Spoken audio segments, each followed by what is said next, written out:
न्यारा अनुभव कर रहा हूँ। पैरों से घुटने, कमर, गर्दन और मस्तिष्क पर मैं आत्मा देह में रहते देह के भान से बिल्कुल न्यारा।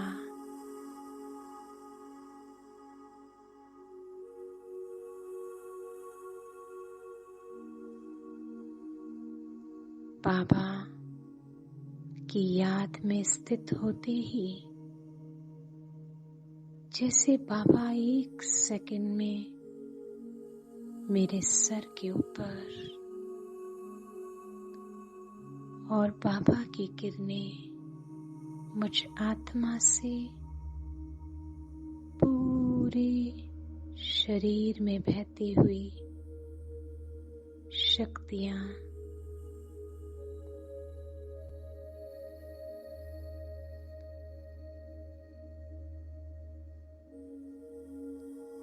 मैं आत्मा हल्का अनुभव होता हुआ जैसे इस पुरानी दुनिया और पुराने शरीर से बिल्कुल न्यारा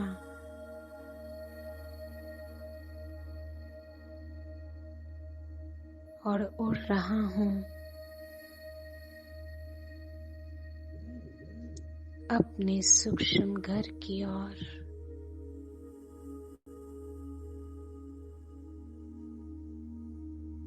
बाप दादा के बिल्कुल सन्मुख बाबा मुझे मीठी प्यारी दृष्टि दे रहे हैं।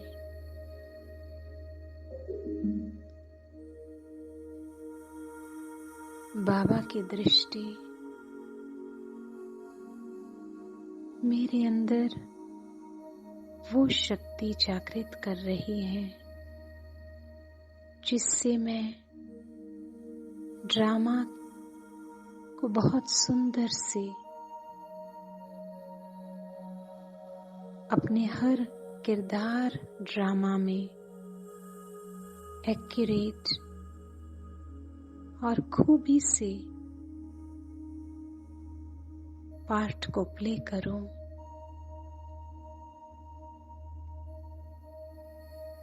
हर पार्ट को हर्षित होकर, हल्का होकर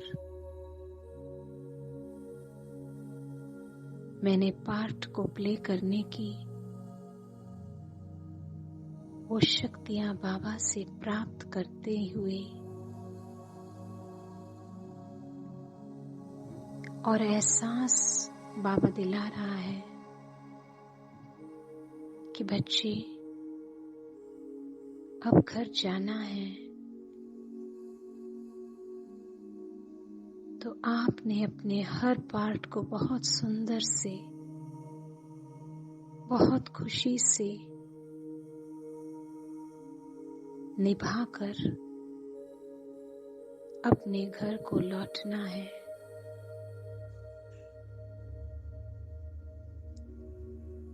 बाबा का वरदानी हाथ मैं आत्मा अनुभव करता हुआ बाबा वरदान देते,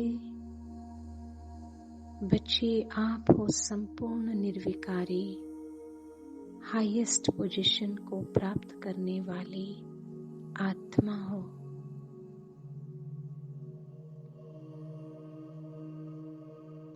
बस हर संकल्प बोल और कर्म पर पूरा अटेंशन रख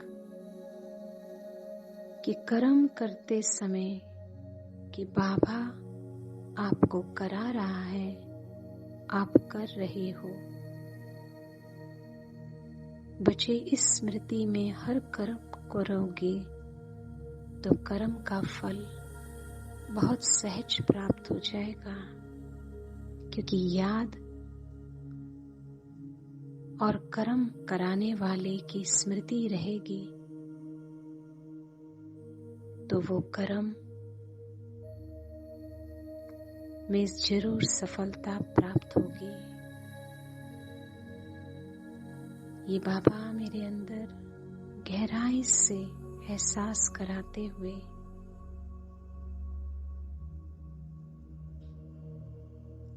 बाबा मुझे अपनी बाहों में समा ले रहे हैं। मैं बाबा के सूक्ष्म शरीर से कंबाइंड मेरा सूक्ष्म चोला बाबा मुझे अपनी भ्रुकुटी पर स्थित करते हुए अनुभव करें। शिव बाबा एक तरफ, ब्रह्मा बाबा एक तरफ, पारलौकिक अलौकिक बाप के बीचों बीच मैं आत्मा इतना सुंदर अनुभव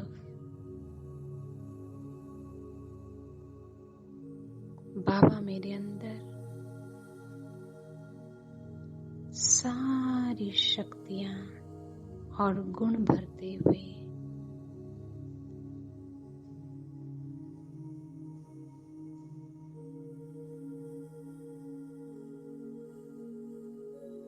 और अब 3 बिंदु एक बन उड़ चले स्वीट साइलेंस होम में। बाबा मुझे अपने अंदर कंबाइंड कर परम धाम के हाईएस्ट पोजीशन स्थान में स्थित करते हुए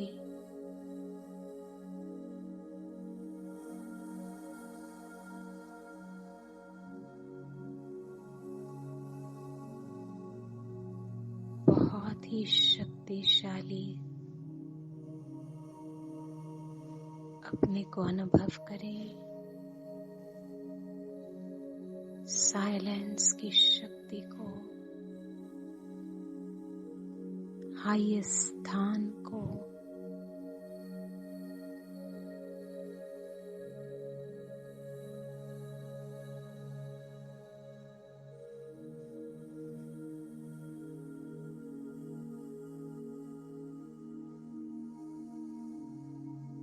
डीप साइलेंस की शक्ति मुझ आत्मा में भरपूर मैं होकर अब नीचे सूक्ष्म चोले में सूक्ष्म वतन बाबा निहारते हुए कि जाओ बच्चे, ड्रामा के हर सीन को साक्षी भाव होकर बहुत सुंदर खुशी से पाठ बजाकर बाबा का नाम आपने बाला करना है। मैं आत्मा भरपूर लाइट और माइट साकारी दुनिया में साकारी तन में स्थित कि बाबा करण करावनहार मैं आत्मा बस निमित्त करने वाली संपूर्ण निर्विकारी आत्मा हूँ। इस नशे और खुशी के साथ पूरे दिन में अपनी हाईएस्ट पोजीशन में निर्विकारी स्थिति में संकल्प बोल कर्म मनसा वाचा कर्मणा में स्थित होकर मैंने हर कर्म को बाबा की याद में करना है।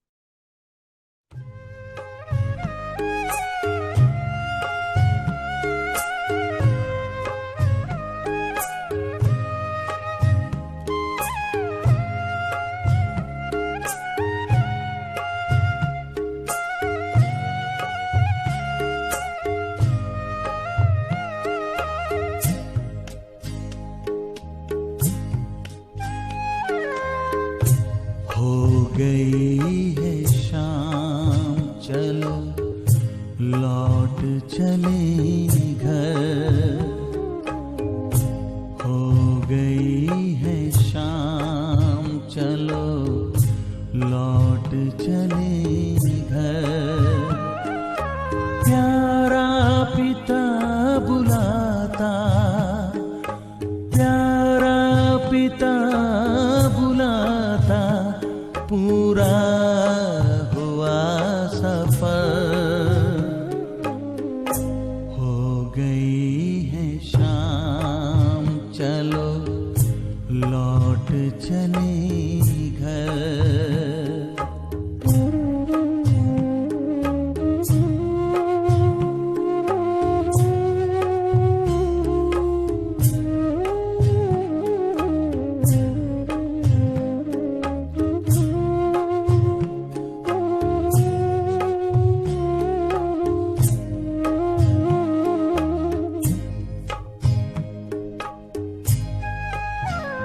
बड़ी शान से कभी हम घर छोड़ कर के निकले, माता पिता भी सारे दुनिया मेरा भूले, दुनिया मेरा भूले, अपने वतन से बिछड़े मुद्दत गए गुजर,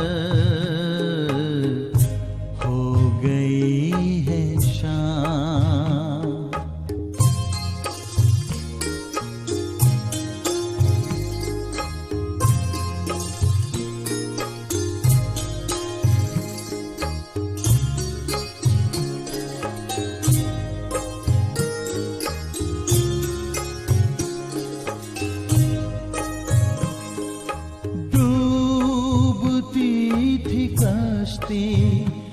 मझधार से निकाला, बड़े प्यार से उठाकर, पलकों में है संभाला, पलकों में है संभाला, पाकर के प्यार प्रभु का किस्मत गई संवर,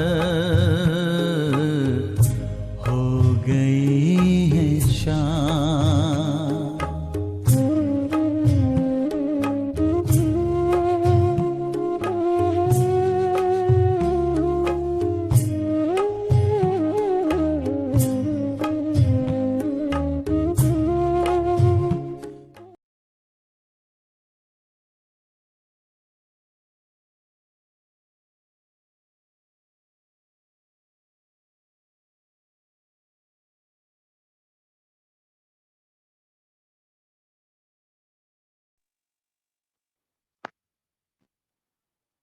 ओम शांति। आज बाबा के 22 अप्रैल के मधुर महावाक्य सुनेंगे। बाबा कहते हैं, मीठे बच्चे, बाप आए हैं भारत को सैल्वेज करने। तुम बच्चे इस समय बाप के मददगार बनते हो। तो भारत ही प्राचीन खंड है ना। भारत अविनाशी खंड भी है और प्राचीन खंड भी है। तो सभी बाबा के बच्चे ये याद रखेंगे कि हम इस यज्ञ में बाबा के मददगार किस किस तरह से बनते हैं ना। क्योंकि आज मैंने प्रश्न नहीं निकाले हैं, क्योंकि अभी मुरली पढ़नी है, तो सभी ये कुछ कुछ पॉइंट्स बीच में बताऊंगी, वो याद रखनी है, उसके ही फिर आंसर सभी को देने हैं। फिर प्रश्न है, ऊंची मंजिल में रुकावट डालने वाली छोटी छोटी बातें कौन सी है। जो ऊंची मंजिल हमारी है, जो कौन सी है, लक्ष्मी नारायण बनने की। तो जो श्रीमत पर चलने के लिए हमको छोटी छोटी कौन सी बातें रुकावट डालती हैं, उसके लिए भी हमारा मंथन चलना चाहिए। फिर बाबा ने उत्तर दिया है, अगर जरा भी कोई शौक है, अनासक्त वृत्ति नहीं है, अच्छा पहनने खाने में बुद्धि भटकती रहती है, तो यह बातें ऊंची मंजिल पर पहुंचने में अटक माने रुकावट डालती है। इसलिए बाबा कहते, बच्चे वनवा में रहो, तुम्हें तो सब कुछ भूलना है, यह शरीर भी याद न रहे। तो अनासक्त वृत्ति भी कैसे हमारी बने कि जितना हम आत्मिक अभ्यास करेंगे तो आत्मा को तो इतना कुछ जो स्वाद इंद्रियों के ऊपर भी कंट्रोल आ जाता है ना। तो जैसे जैसे हमारी जो अवस्था है वो सतों की तरफ जाएगी तो हमारा जो भी खान पान में भी वो अपने आप वैसे वाले सतों वाले रस उत्पन्न होंगे कि जैसे फल फ्रूट उसकी तरफ दूध है, वैसे ही जो खान पान भी होंगे उसकी तरफ अपने आप मन जाएगा। और ये तला भुना तीखा वैसा मसाले वाला वो सारी चीजों से अपने आप वो आत्मा को वो मन ही नहीं करेगा खाने का। तो ये अवस्था के ऊपर भी है। अच्छा, ओम शांति। बच्चों को यह समझाया है कि यह भारत ही अविनाशी खंड है और इसका असुल नाम है ही भारत खंड। हिंदुस्तान नाम तो बाद में पड़ा है। भारत को कहा जाता है स्पिरिचुअल खंड। यह प्राचीन खंड है। नई दुनिया में जब भारत खंड था तो और कोई खंड थे नहीं। मुख्य है ही इस्लामी, बौद्धि और क्रिश्चियन। तो कौन कौन से मुख्य 3 धर्म बताए बाबा ने? इस्लामी, बौद्धि और क्रिश्चियन। अभी तो बहुत खंड हो गए हैं। भारत अविनाशी खंड है, उसको ही स्वर्ग हेवन कहते हैं। तो नई दुनिया में नया खंड एक भारत ही है। तो जब बाकी सारे खंड का विनाश हो जाएगा मतलब वहां पे जल हो जाएगा या तो वहां की जो भी अभी मनुष्य आत्माएं वो नहीं रहेंगी, तो पूरी जगह पे सिर्फ भारत का ही मतलब एक ही खंड रहेगा। और नई दुनिया रचने वाला है परमपिता परमात्मा, स्वर्ग का रचयिता हेवनली गॉड फादर। भारतवासी जानते हैं कि यह भारत अविनाशी खंड है। भारत स्वर्ग था। जब कोई मरता है तो कहते हैं स्वर्ग पधारा। समझते हैं स्वर्ग कहाँ ऊपर में है ना। अभी हम बच्चे ही जानते हैं कि स्वर्ग कहाँ पर होने वाला है। तो देलवाड़ा मंदिर में भी वैकुंठ के चित्र छत में दिखाए हैं। यह किसकी बुद्धि में नहीं आता कि भारत ही हेवन था, अब नहीं है। अभी तो हेल है मतलब नर्क है। तो यह भी अज्ञान ठहरा। तो ज्ञान और अज्ञान 2 चीजें होती है। ज्ञान को कहा जाता है दिन, अज्ञान को रात। घोर सोजरा और घोर अंधियारा कहा जाता है। सोजरा माना राइज, अंधियारा माना फॉल। तो मनुष्य सूर्य का फॉल देखने के लिए सनसेट पर जाते हैं। अब वह तो है हद की बात। इसलिए कहा जाता है ब्रह्मा का दिन, ब्रह्मा की रात। अब ब्रह्मा तो है प्रजापिता, तो जरूर प्रजा का पिता हुआ। ज्ञान अंजन सतगुरु दिया, अज्ञान अंधेर विनाश। यह बातें दुनिया में कोई भी नहीं समझते हैं। यह है नई दुनिया के लिए नई नॉलेज। हेवन के लिए हेवनली गॉड फादर की नॉलेज चाहिए। गाते भी हैं फादर इज नॉलेजफुल, तो टीचर हो गया। फादर को कहा ही जाता है पतित पावन, और कोई को पतित पावन कह नहीं सकते। तो क्यों पतित पावन और कोई को नहीं कह सकते? क्योंकि वो औरों को पावन नहीं बना सकता। जो वो शक्ति परमात्मा में है वो और किसी में वो शक्ति है ही नहीं। क्योंकि वो परम पवित्र है, इसलिए वो ही सबको पतित पावन बना सकता है। श्री कृष्ण को भी नहीं कह सकते। फादर तो सबका एक ही है। श्री कृष्ण तो सबका फादर है नहीं। वह तो जब बड़ा हो शादी करे तब 1-2 बच्चे का बाप बनेगा। राधे कृष्ण को प्रिंस प्रिंसेस कहा जाता है। कभी स्वयंवर भी हुआ होगा। शादी के बाद ही माँ बाप बन सकते हैं। उनको कभी कोई वर्ल्ड गॉड फादर कह नहीं सकते। वर्ल्ड गॉड फादर सिर्फ एक ही निराकार बाप को कहा जाता है। ग्रेट ग्रेट ग्रैंडफादर शिव बाबा को नहीं कह सकते। ग्रेट ग्रेट ग्रैंडफादर है प्रजापिता ब्रह्मा, उनसे बिरादरी निकलती है। वह इनकॉर्पोरियल गॉडफादर निराकार आत्माओं का बाप है। कौन? शिव बाबा। निराकारी आत्माएं जब यहाँ शरीर में है तब भक्ति मार्ग में पुकारती है। यह सब तुम नई बातें सुनते हो, यथार्थ रीति कोई भी शास्त्र में नहीं है।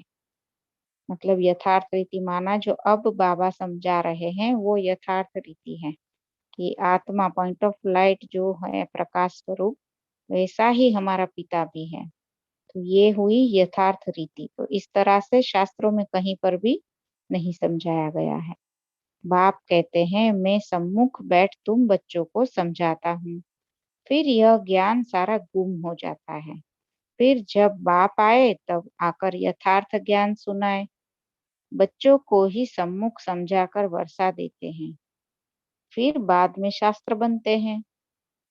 यथार्थ तो बन न सके क्योंकि सच की दुनिया ही खत्म हो, झूठ खंड हो जाता है। तो झूठी चीज ही होगी क्योंकि उतरती कला ही होती है। सच से तो चढ़ती कला होती है। तो सोचो कि तभी ये जो शास्त्र लिखे गए, फिर भी वो भगवत गीता भी लिखी गई, लेकिन आधा ज्ञान हमारा वाला यहाँ का था, लेकिन वहां पे वो भगवत गीता में भी देखो कृष्ण खुद बोलते हैं कि मैं ही परमात्मा हूँ। तो ये तो हो नहीं सकता क्योंकि वहां पे निराकार को ही भूला गया है। आत्मा का ज्ञान सब कुछ दिया है, बाकी सारी बातें सच है, लेकिन उसमें सर्वव्यापी भी बोल दिया है और कृष्ण को परमात्मा बोला है। तो ये तो हो ही नहीं सकता। तो इसीलिए वहां पे भी ये सारे गपोड़े हैं। तो इसीलिए वहां पे चढ़ती कला हो ही नहीं सकती उस ज्ञान से, लेकिन अभी ही हो सकती है क्योंकि अभी सत्य ज्ञान मिलता है। तो भक्ति है रात अंधियारे में ठोकरें खानी पड़ती है, माथा टेकते रहते हैं, ऐसा घोर अंधियारा है। मनुष्यों को तो कुछ भी पता नहीं रहता है, दर दर धक्के खाते रहते हैं। इस सूर्य का भी राइज और फॉल होता है। जो बच्चे जाकर देखते हैं, अब अब तो तुम बच्चों को ज्ञान सूर्य का उदय होना देखना है। देखो कितनी खुशी की बात है कि ज्ञान सूर्य का उदय होना माना अब सबको पता चलेगा कि भगवान कौन है और किस तरह से इस तरह से उजियारे की तरफ ले जा रहा है। तो राइज ऑफ भारत और डाउनफॉल ऑफ भारत, है ना, ये दोनों चीज बनती है, इसी के ऊपर पूरा सृष्टि चक्र चलता है। तो भारत ऐसे डूबता है जैसे सूर्य डूबता है। सत्यनारायण की कथा में यह दिखाते हैं कि भारत का बेड़ा नीचे चला जाता है, फिर बाप आकर उनको सैल्वेज करते हैं।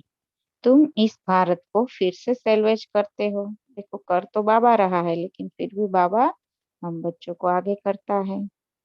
तो यह तुम बच्चे ही जानते हो। तुम निमंत्रण भी देते हो। नवनिर्माण प्रदर्शनी भी नाम ठीक है। नई दुनिया कैसे स्थापन होती है उसकी प्रदर्शनी चित्रों द्वारा समझानी दी जाती है, तो वही नाम चला आए तो अच्छा है। नई दुनिया कैसे स्थापन होती है व राइज कैसे होती है यह तुम दिखाते हो।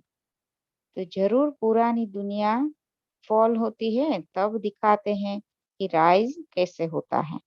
कि जब तक सनसेट नहीं होगा तब तक सनराइज भी नहीं हो सकता। तो यह भी एक स्टोरी है, राज्य लेना और गंवाना, है ना। हम लोग राज्य लेते भी है और फिर वापस गंवाते भी हैं।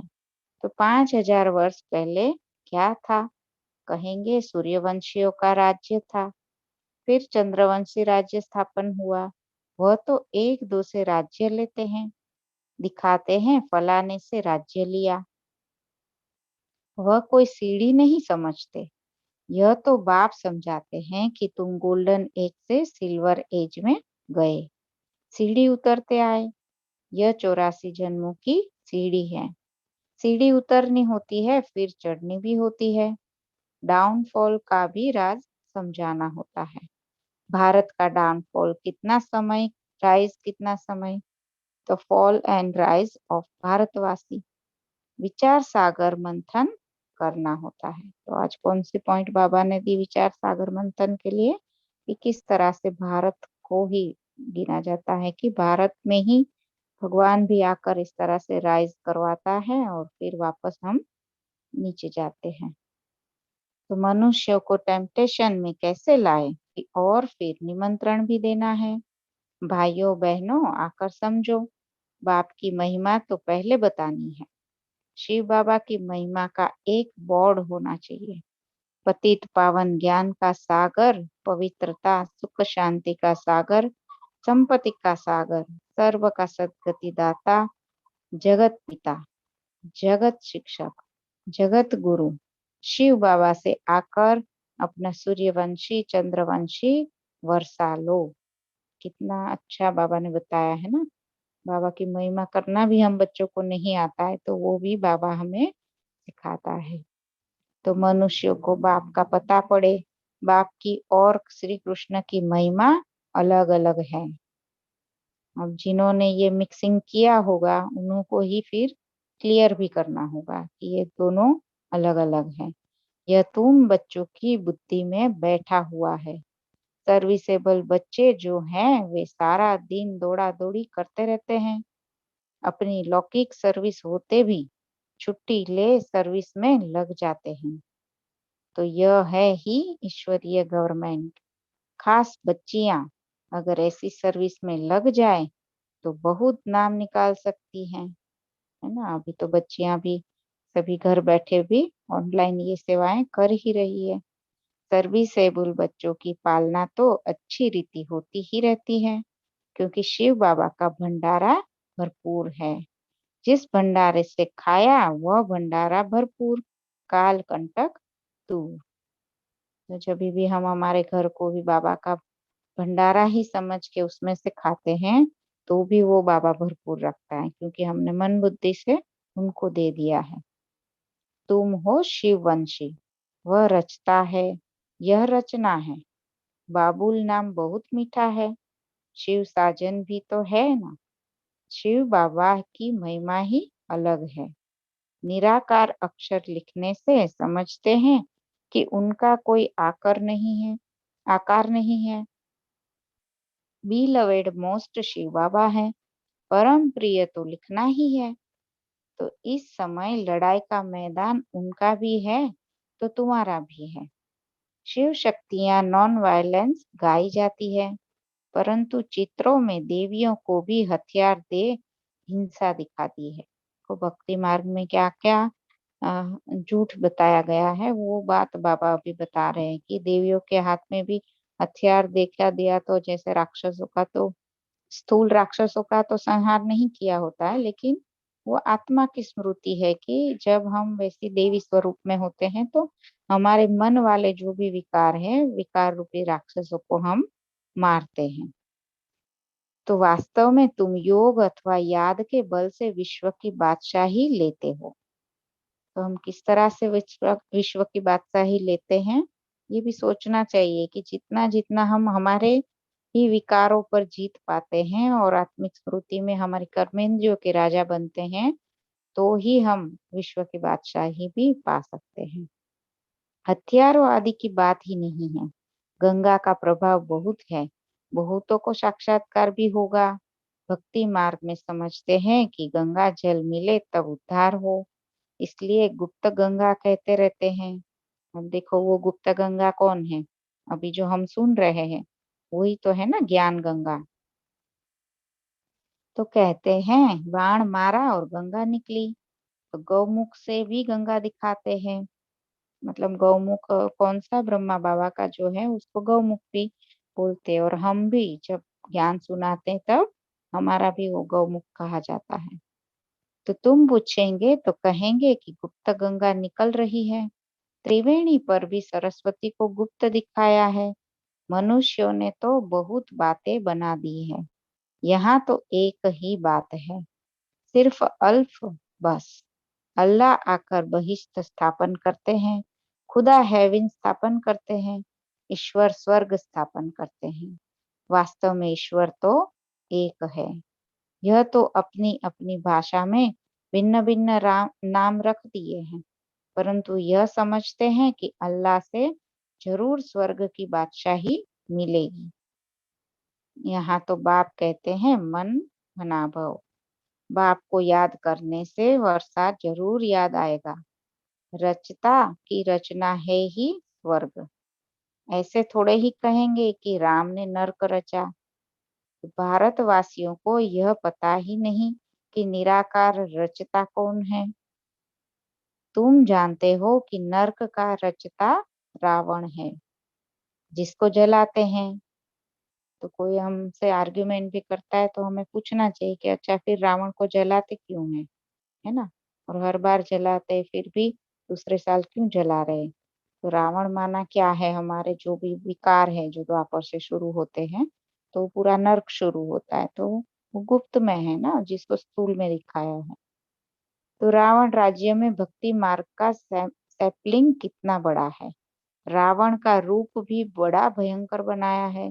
बोलते भी हैं कि रावण हमारा दुश्मन है। बाप ने अर्थ समझाया है। तो विस्तार बड़ा है तो रावण का शरीर भी बड़ा बनाते हैं। शिव बाबा तो बिंदी है, परंतु चित्र बड़ा बना दिया है। नहीं तो बिंदी की पूजा कैसे हो? पुजारी तो बनना है ना। तो आत्मा के लिए तो कहते हैं भ्रुकुटी के बीच में चमकता है अजब सितारा। और फिर कहते हैं आत्मा सो परमात्मा। तो फिर हजार सूर्य से ज्यादा तेज कैसे होगा? तो आत्मा का वर्णन तो करते हैं लेकिन समझते नहीं। तो अगर परमात्मा हजार सूर्य से तेज हो तो हर एक में प्रवेश कैसे करें? देखो कितनी अच्छी आर्गुमेंट बताई है कि जो लोग ऐसे बोलते हैं कि आत्मा सो परमात्मा, तो उसके सामने किस तरह से हमको समझाना चाहिए, है ना? कि आत्मा सो परमात्मा भी कहा है और फिर इतनी तेजोमय रोशनी, मतलब इतना हजार सूर्य का तेज तो हर एक आत्मा के अंदर तो इतना नहीं दिखता है ना कभी भी। तो कैसे ऐसे प्रवेश करे? तो कितनी अयथार्थ बातें हैं जो सुनकर क्या बन पड़े हैं। कहते हैं आत्मा सो परमात्मा, तो बाप का रूप भी ऐसा होगा ना, परंतु पूजा करके करने के लिए बड़ा बनाया है। पत्थर के कितने बड़े बड़े चित्र बनाते हैं, जैसे गुफा में बड़े बड़े पांडव दिखाए हैं। जानते कुछ भी नहीं। यह है पढ़ाई। धंधा और पढ़ाई अलग अलग है। बाबा पढ़ाते भी हैं और धंधा भी सिखाते हैं। तो बोर्ड में भी पहले बाप की महिमा होनी चाहिए। देखो बाबा, धंधा माना हमारी जो ये कमाई होती है ना, दूसरों को हम बाबा का परिचय देते हैं तो किस तरह से युक्ति से देना है, उसके लिए बाबा धंधा भी सिखाते हैं। मतलब क्योंकि हमको ये अलौकिक पढ़ाई से अपनी कमाई भी करनी है, तो बाबा वो धंधा भी सिखाते हैं, साथ में पढ़ाते भी है और धंधा भी सिखाते हैं। मतलब कैसे हमको बाबा की प्रत्यक्षता करनी चाहिए। तो बोर्ड में भी पहले बाप की महिमा लिखनी है, बाप की फुल महिमा लिखनी है। यह बातें तुम बच्चों की भी बुद्धि में नंबरवार पुरुषार्थ अनुसार आती है। इसलिए महारथी घोड़े सवार कहा जाता है। तो हथियार आदि की कोई बात नहीं है। तो महारथी किसको कहेंगे, घोड़ेसवार कहेंगे, किसको कहेंगे? फिर प्यादे, तीसरा नंबर प्यादों का होता है ना, जैसे जो चेस में दिखाया है। तो वो यहीं पर इस तरह से हम बनते हैं नंबरवार। तो हथियार आदि की तो कोई बात नहीं है। बाप बुद्धि का ताला खोल देते हैं। यह गोदरेज का ताला कोई खोल ना सके। बाप के पास मिलने आते हैं तो बाबा बच्चों से पूछते हैं कि आगे कब मिले हो, तो इस जगह पर इस दिन कब मिले हो? तो बच्चे कहते हैं हाँ बाबा, 5000 वर्ष पहले मिले हैं। देखो कैसे याद रहेगा, क्योंकि पूरा कल्प 5000 साल का है और यही सीन है ना।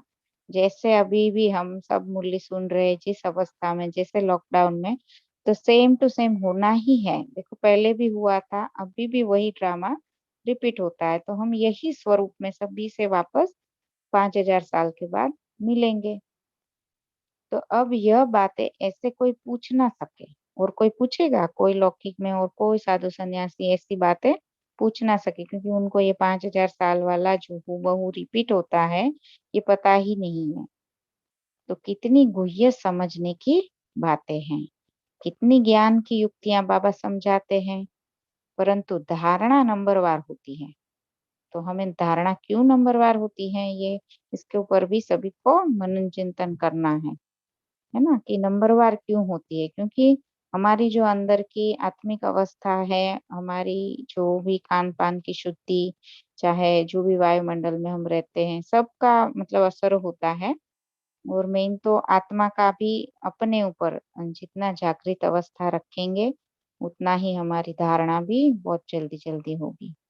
तो शिव बाबा की महिमा अलग है, ब्रह्मा विष्णु शंकर की महिमा अलग है। हर एक का पाठ अलग अलग है, एक न मिले दूसरे से। यह अनादि ड्रामा है, वह फिर रिपीट होगा। अभी तुम्हारी बुद्धि में बैठा हुआ है कि हम कैसे मूल वतन में जाते हैं, फिर आते हैं पाठ बजाने के लिए, जाते हैं वाया सूक्ष्म वतन। देखो, हम आने के टाइम हम वाया सूक्ष्म वतन नहीं आते हैं, हम जाने के टाइम सूक्ष्म वतन होके जाना है। क्यों? क्योंकि वहां पे जो भी सजाएं बाकी रहेंगी, वो फिर वहां पे हम चुकतू करके फिर ऊपर जाएंगे। तो इसके लिए जाने के टाइम फिर मतलब यही संगम युग पर ही ये सूक्ष्म वतन क्रिएट किया जाता है। तो सूक्ष्म वतन का साक्षात्कार कभी किसी को होता ही नहीं। सूक्ष्म वतन का साक्षात्कार करने के लिए कोई तपस्या नहीं करते हैं, क्योंकि उनको कोई जानते नहीं है। जो बाहर वाले मनुष्य हैं, उनको ये पता ही नहीं है कि ऐसा सूक्ष्म वतन भी होता है, वो सिर्फ हम बच्चों को ही पता है। फिर सूक्ष्म वतन का कोई भगत थोड़े ही होगा। अब भक्ति में उन लोग को ये पता ही नहीं है, क्योंकि वहां पे अभी ब्रह्मा बाबा ही है और उसमें शिव बाबा आकर हमारी पालना करता है। ये सिर्फ और सिर्फ हम बच्चों को ही ये सब महसूस होता है, भक्त लोगों को नहीं। सूक्ष्म वतन अभी रचते हैं, वाया सूक्ष्म वतन जाए, फिर नई दुनिया में आएंगे। तो अगर जितनी भी सजाएं बाकी रहेंगी, वो सूक्ष्म वतन में आत्मा अपने सूक्ष्म शरीर द्वारा पश्चाताप करके, बोलते हैं ना कि खून के आंसू रोना पड़ेगा कि हमने कहाँ कहाँ टाइम वेस्ट किया, फिर सब कुछ बाबा दिखाएगा। तो फिर वहां पे से हमको कुछ कुछ ही सेकंड्स का भी हमको जैसे बहुत कड़ा वो सजाएं महसूस होंगी, और फिर हम जाएंगे और फिर उसमें हमारी पद भी कम हो जाएगा, है ना। तो ये सब होगा आगे चल के, जब अंतिम समय होगा तब। तो इस समय तुम वहां आते जाते रहते हो।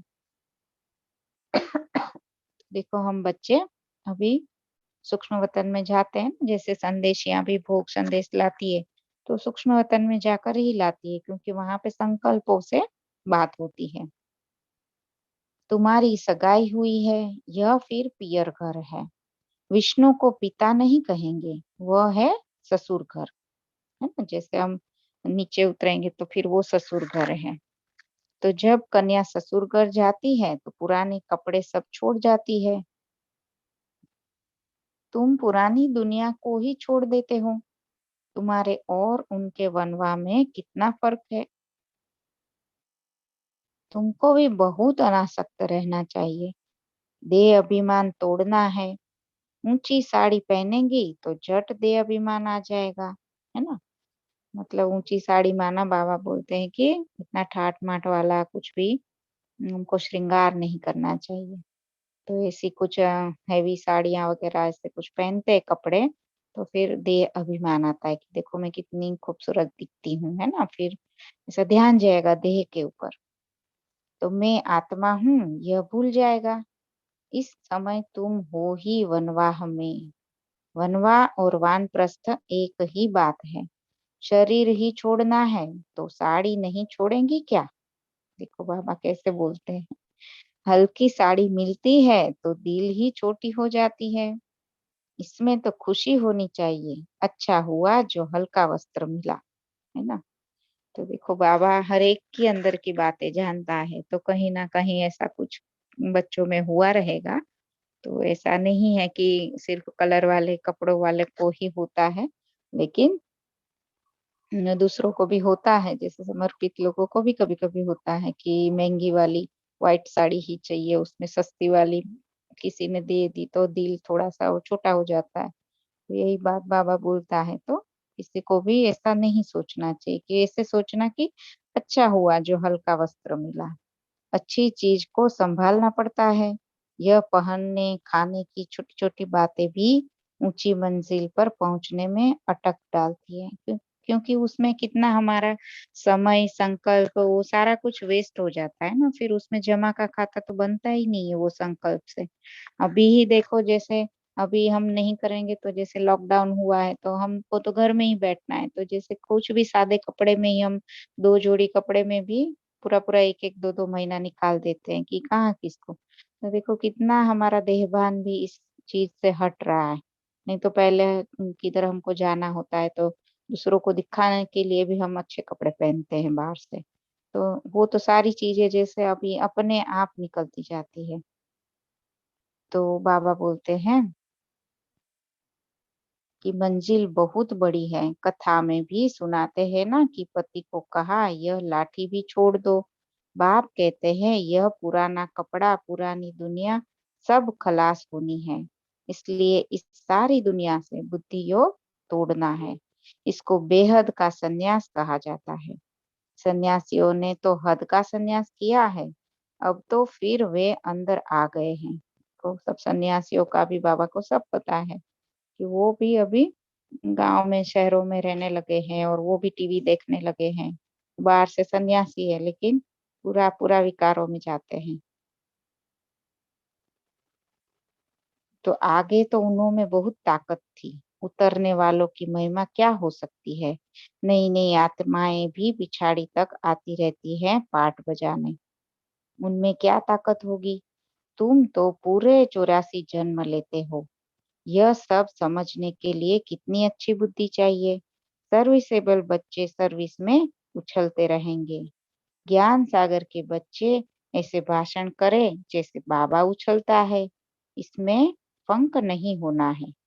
फंक होना माना दिल शिकस्त हो जाना कि मैं कैसे भाषण करूं कैसे समझाऊं, है ना। तो अपनी अवस्था पहले बनानी है। जितनी हम हमारी अवस्था बनाएंगे उतना ही हम वो अपने आप उस समय पे हमारे मुख से निकलता है। किसी को हमको बाबा का परिचय भी देना होगा तो अपने आप सेवा हो जाती है। अच्छा, मीठे मीठे सिकिलते बच्चों प्रति माता पिता बाप दादा का याद प्यार और गुड मॉर्निंग। रूहानी बाप की रूहानी बच्चों को नमस्ते। और हम रूहानी बच्चों की रूहानी बाप दादा को गुड मॉर्निंग याद प्यार और नमस्ते। धारणा के लिए मुख्य सार है। पहली पॉइंट है बुद्धि से बेहद का संन्यास करना है। वापस घर जाने का समय है। इसलिए पुरानी दुनिया और पुराने शरीर से अनासक्त रहना है। फिर दूसरी पॉइंट है ड्रामा की हर सीन को देखते हुए सदा हर्षित रहना है। देखो इसके ऊपर भी सभी को मनन चिंतन करना है कि ड्रामा की हर सीन में मैं सदा हर्षित कैसे रह सकता हूँ या रह सकती हूँ। तो क्या क्या मुझे युक्तियां करनी है, क्या क्या मुझे सोचना है उस ड्रामा की जो भी पॉइंट्स है उन सभी को एक एक करके बताना है कि अगर याद रहेगी वो पॉइंट्स तो ही आप सदा हर्षित रह सकते हैं। फिर आज का वरदान है कि जैसे कि अभी हम रोज का वरदान कोशिश कर रहे हैं कि रात को ही भेज दे या तो सुबह भेज दे। तो सभी को वो ही वरदान का दिन में 2 या 3 बार और रात को सोते समय भी आज का ही वरदान जैसे धारण करके सुन के ही सोना है ना। तो वैसी अवस्था आपकी बनती रहेगी। तो आज का वरदान है अपने हाईएस्ट पोजीशन में स्थित रहकर हर संकल्प बोल और कर्म करने वाले संपूर्ण निर्विकारी भव। तो अपनी हाईएस्ट पोजीशन कौन सी होनी चाहिए ना, संपूर्ण पवित्रता की। अगर उसमें क्या क्या आता है कि हमारे संकल्प हमारे बोल और हमारा कर्म तीनों चीज आ जाती है। तो तीनों में हाईएस्ट मतलब हम जैसे टॉप लेवल का जो पोजीशन है उसमें हम होने चाहिए पवित्रता वाले में। तभी हम संपूर्ण निर्विकारी होंगे। तो संपूर्ण निर्विकारी अर्थात किसी भी परसेंट में कोई भी विकार तरफ आकर्षण ना जाए। कभी उनके वशीभूत न हो। हाईएस्ट पोजीशन वाली आत्माएं कोई साधारण संकल्प भी नहीं कर सकती। तो जब कोई भी संकल्प व कर्म करते हो तो चेक करो कि जैसा ऊंचा नाम वैसा ऊंचा काम है। मेरा कितना ऊंचा नाम है, बाबा मुझे कितना ऊंचा बना रहा है। तो अभी मेरा भी ऐसा संकल्प है या मैं वाचा में भी या संकल्प में भी इतना नीचा विकारों वश कुछ कर्म कर रही हूँ। तो अगर नाम ऊंचा और काम नीचा तो नाम बदनाम करते हो। इसलिए लक्ष्य प्रमाण लक्षण धारण करो, तब कहेंगे संपूर्ण निर्विकारी अर्थात होलीएस्ट आत्मा। फिर आज का स्लोगन है, कर्म करते करण करावन हार बाप की स्मृति रहे तो स्व पुरुषार्थ और योग का बैलेंस ठीक रहेगा। कर्म करते हुए मेन तो हमको तभी ही स्मृति थोड़ी सी भूल जाती है। देहभान में अगर हम आ जाते हैं तो तुरंत हमारा कर्म जो है वो फिर विकार वाला हो जाता है। तो इसीलिए भी बाप की स्मृति, क्योंकि मैं नहीं कर रही हूँ, है ना, मुझे बाबा ने ही, जैसे वो संकल्प दे रहा है मेरी डोर उसने पकड़ के रखी है और जो भी सेवाएं ले रहा है वो भी बाबा ही करवा रहा है। तो चाहे हम स्थूल भी कर्म करे घर के भी जो भी कर्म करे उसमें भी जैसे बाबा ही आपको सेवा दी है इन बच्चों की सेवा करने की, इस तरह से उनको बाबा को ही देते जाना है कि बाबा तेरे बच्चे हैं, उनका भी जो मैं सेवा करूं मनसा वाचा कर्मणा उनको बाबा की शक्तियां मिलती रहेगी। तो इस तरह से हम कर्म करेंगे तो योग का बैलेंस भी ठीक रहेगा। अच्छा, ओम शांति।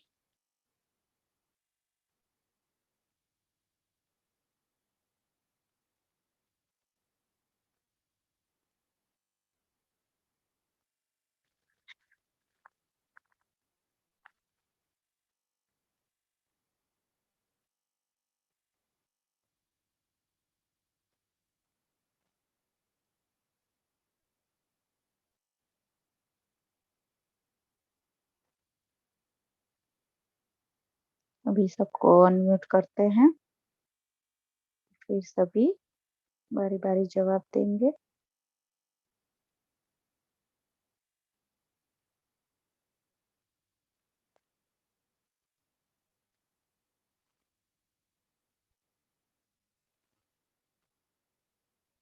अच्छा, ये पहला प्रश्न जो हमने पहले ही पूछा था कि हम बाबा के मददगार कैसे बनते हैं भारत को सल्वेज करने में,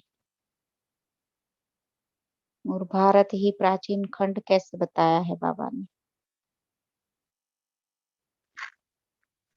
आज की धारणा अनुसार जवाब देना है। कौन बताएगा?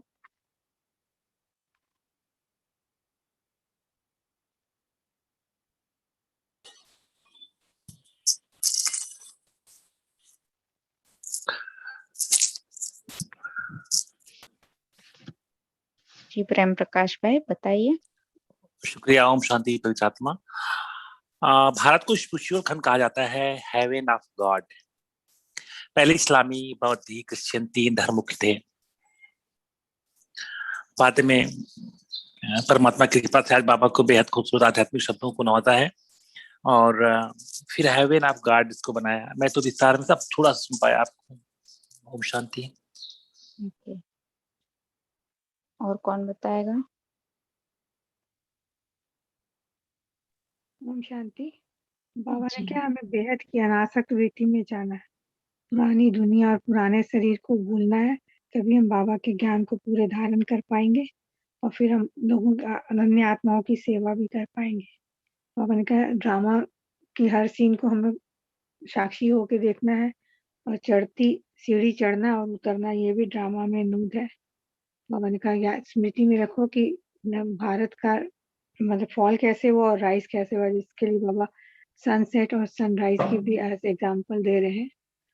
तो बहुत सारी बातों में धारणाओं में बाबा ने आज ध्यान दिलाया कि हमेशा ध्यान रखो कि हमें तुम्हें अनासक्त रहना है। कोई भी छोटी से छोटी इच्छा होगी तो वो तुम्हारी ऊंची मंजिल तक जाने में रुकावट डालेगी। ओम शांति।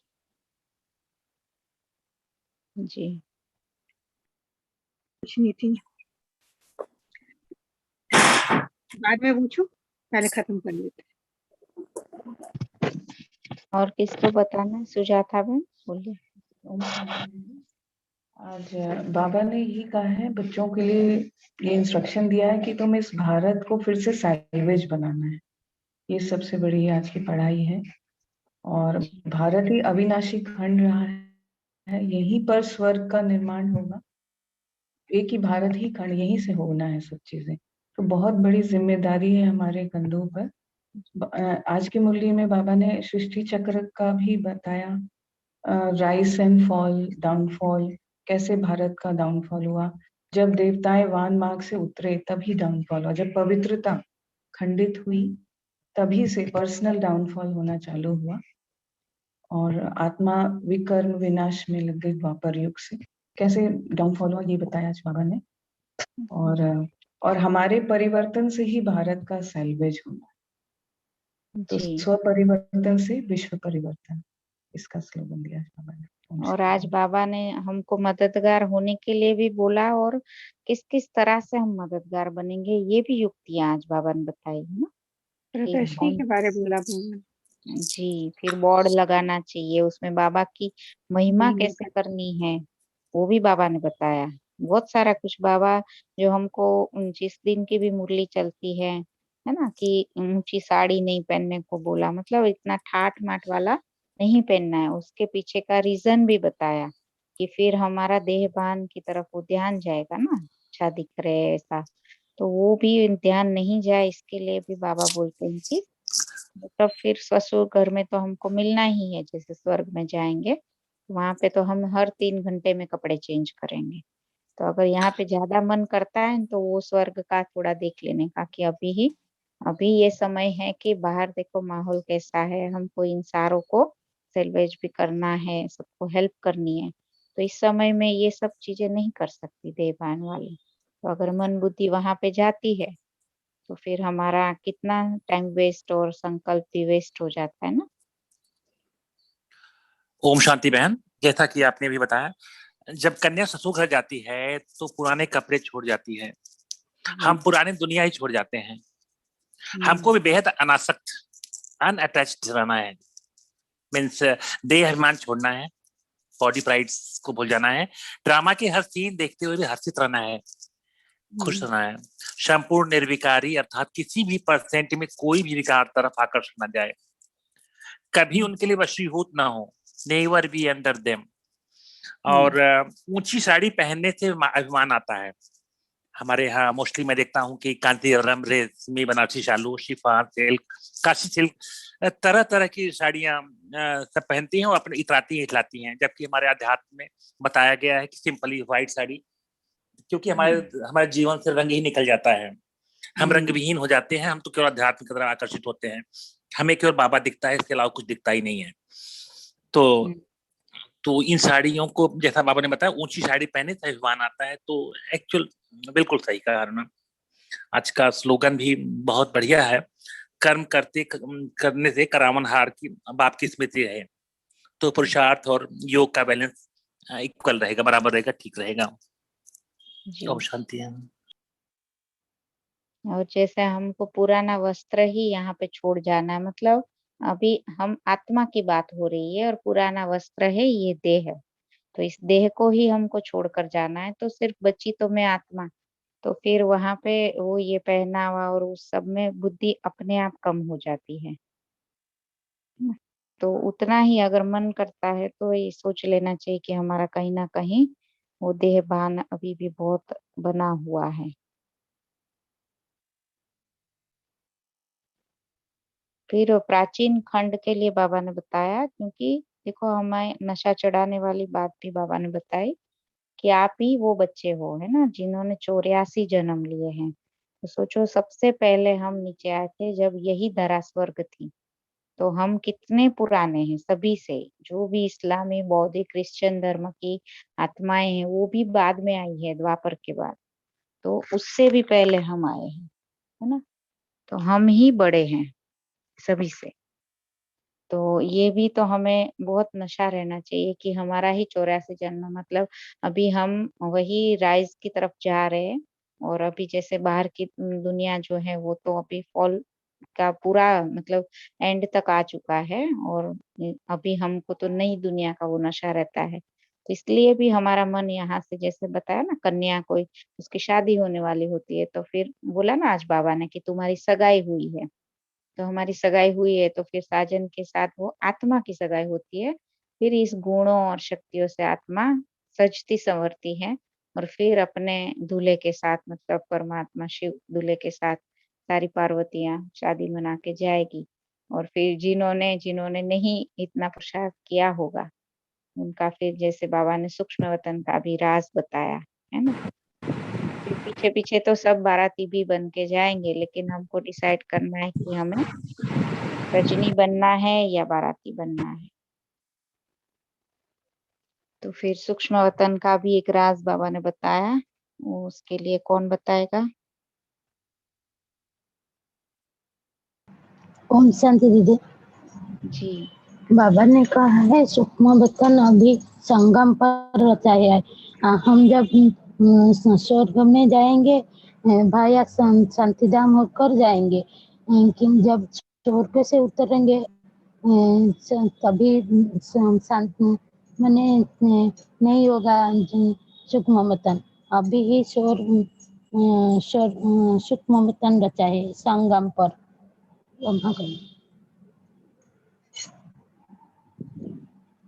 और देखो पूरा 5000 साल है वो भी सिर्फ और सिर्फ भारत के ही राइज और फॉल के ऊपर बना हुआ है।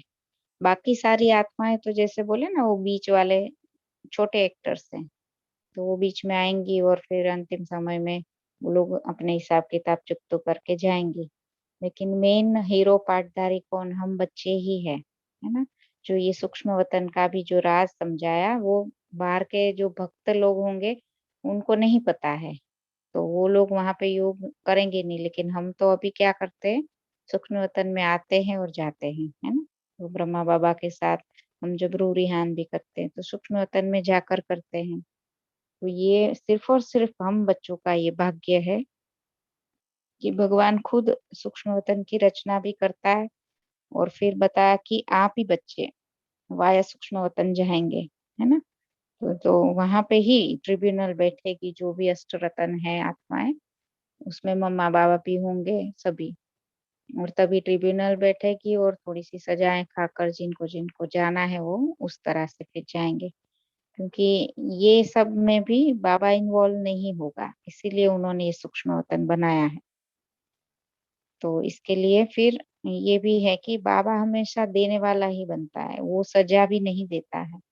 लेकिन वो सजाएं कौन देता है? हमारे मुताबिक हमको दिखाया जाता है कि देखो बच्चे आपने ये गलतियां की, बाबा ने तो इसे इस तरह से समझाया था, लेकिन फिर भी आपने उस समय पे नहीं समझा, आपने उस समय इतना टाइम वेस्ट कर दिया, तो फिर आपको ये सजा खाकर फिर ये पद मिलेगा। तो इस तरह से हमको वहां पे पश्चाताप होगा, फिर आत्मा खुद पश्चाताप करके बहुत रोएगी, और फिर उसको वो वहां पे चुप तो करके परम धाम जाएगी, और उस अनुसार फिर वो नीचे आएगी। तो ये सूक्ष्म वतन का राज है। और किसी को पूछना है? ओम शांति बहन। जी बोले। एक टैब लिखा है, कौन है वो? नहीं बाबा, मैं कह रही थी कि का माइक म्यूट हो गया।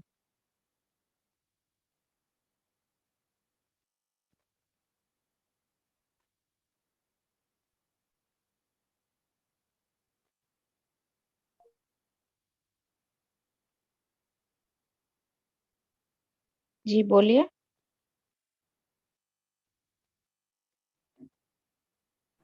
ओम शांति दीदी।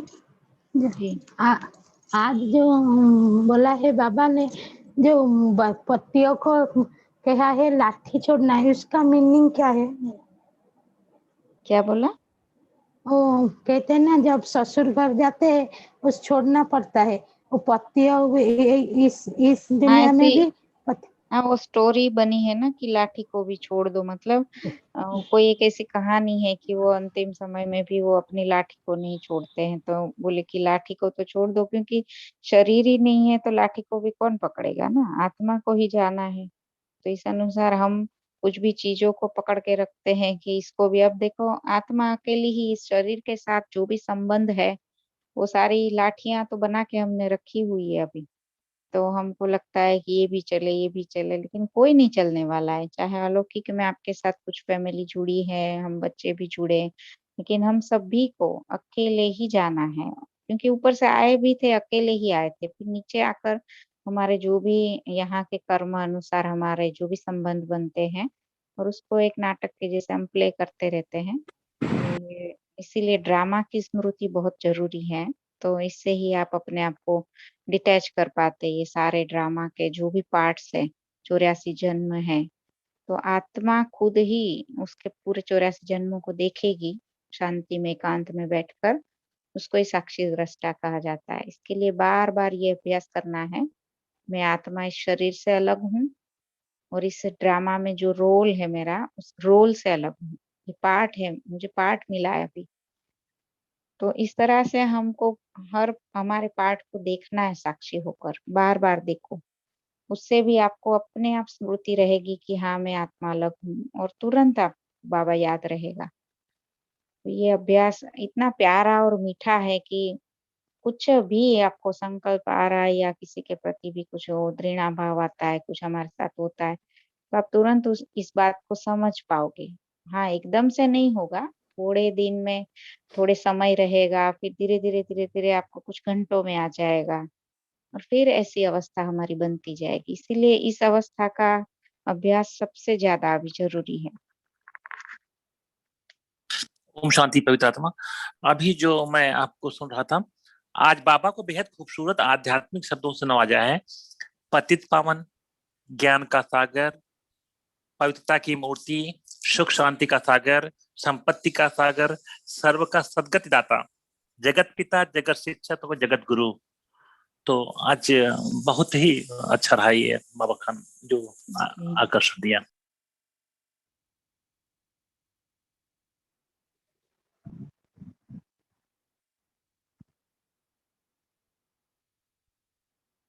फिर बाबा ने सर्विसेबल बच्चों के लिए भी बताया ना, कि देखो सर्विसेबल बच्चों की पालना तो अच्छी रीति होती ही रहती है, क्योंकि शिव बाबा का भंडारा भरपूर है।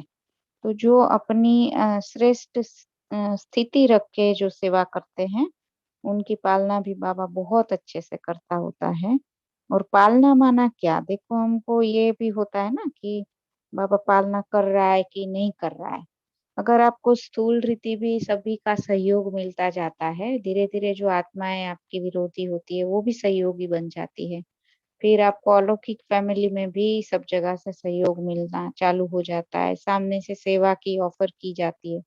तो फिर ये सोचना है कि ये बाबा दे रहा है आपको, है ना। वो निमित्त आत्माओं का भी हमको रिस्पेक्ट रिगार्ड रखना ही है, लेकिन देने वाला तो बाबा ही है, क्योंकि वो देख रहा है आपका जो भी अंदर का सेवा का जो संकल्प होता है, भावनाएं शुद्ध है, ऊंची है। तो आपकी अवस्था जिस तरह से बनी हुई रहती है, तो वो सेवा के निमित्त बाबा आपको बनाता है, और वो भी ड्रामा अनुसार होना ही है। इसीलिए भी बाबा ने बोला कि सर्विस में जो इतनी भागा दौड़ी करते हैं, हम जो है अभी कौन से हैं, ईश्वरीय गवर्नमेंट में है। तो जो कुछ संभाल रहा है अभी कौन संभाल रहा है, ईश्वर ही संभाल रहा है ना। तो कितनी नशे की बात है। बस अपना खुद का एक इंस्ट्रूमेंट बना के बाबा को दे देना है। तो वो सेवाएं भी जो लेता है हमसे, उसमें भी हम तुरंत उसको समर्पण कर देते हैं कि हाँ बाबा तूने ये करवाया। तो उस जगह पे फिर करण करावनहार की भी स्मृति रहती है, और नेचुरली हमारा वो समर्पण भाव भी रहता है। तो बाबा हमको वो सेवाएं भी और करवाता है। लेकिन कहीं पर अगर हम में ही मेंपन आ जाता है थोड़ी बहुत सेवाएं करने के बाद, तो फिर वो मेंपन अगर आया तो तुरंत हमारी खुद की ही स्थिति डाउन भी हो जाती है ना। या हमको कुछ सेवाओं में बोझ लगता है, टेंशन आती है, तो फिर वहां पे भी तुरंत हमको खुद को थोड़ी देर भी एकांत में बिठाकर चेक करना चाहिए कि मेरे अंदर ये भाव क्यों आ रहा है ना। तो कहीं ना कहीं मेपन आ जाता है, वो देह वाला। इसके लिए भी उसको निकालना चाहिए। दीप्ति बेन, ओम शांति। हाँ जी। एंड में लास्ट में खाली एक भारत खंड ही रहेगा, बाकी कोई भी खंड नहीं रहेगा। और जी। हमें भारत की ही सेवा करनी है, बाबा का परिचय देना है, और पतित को पावन बनाना है। तो बाबा का ही परिचय से, बाबा की मदद से ही हम कर सकेंगे। और बाबा के नंबर 1 मददगार बच्चे हैं। जी। फिर और एक युक्ति बाबा ने बताई रावण के बारे में। हाँ हाँ। जी, तो रावण के बारे में कौन बताएगा?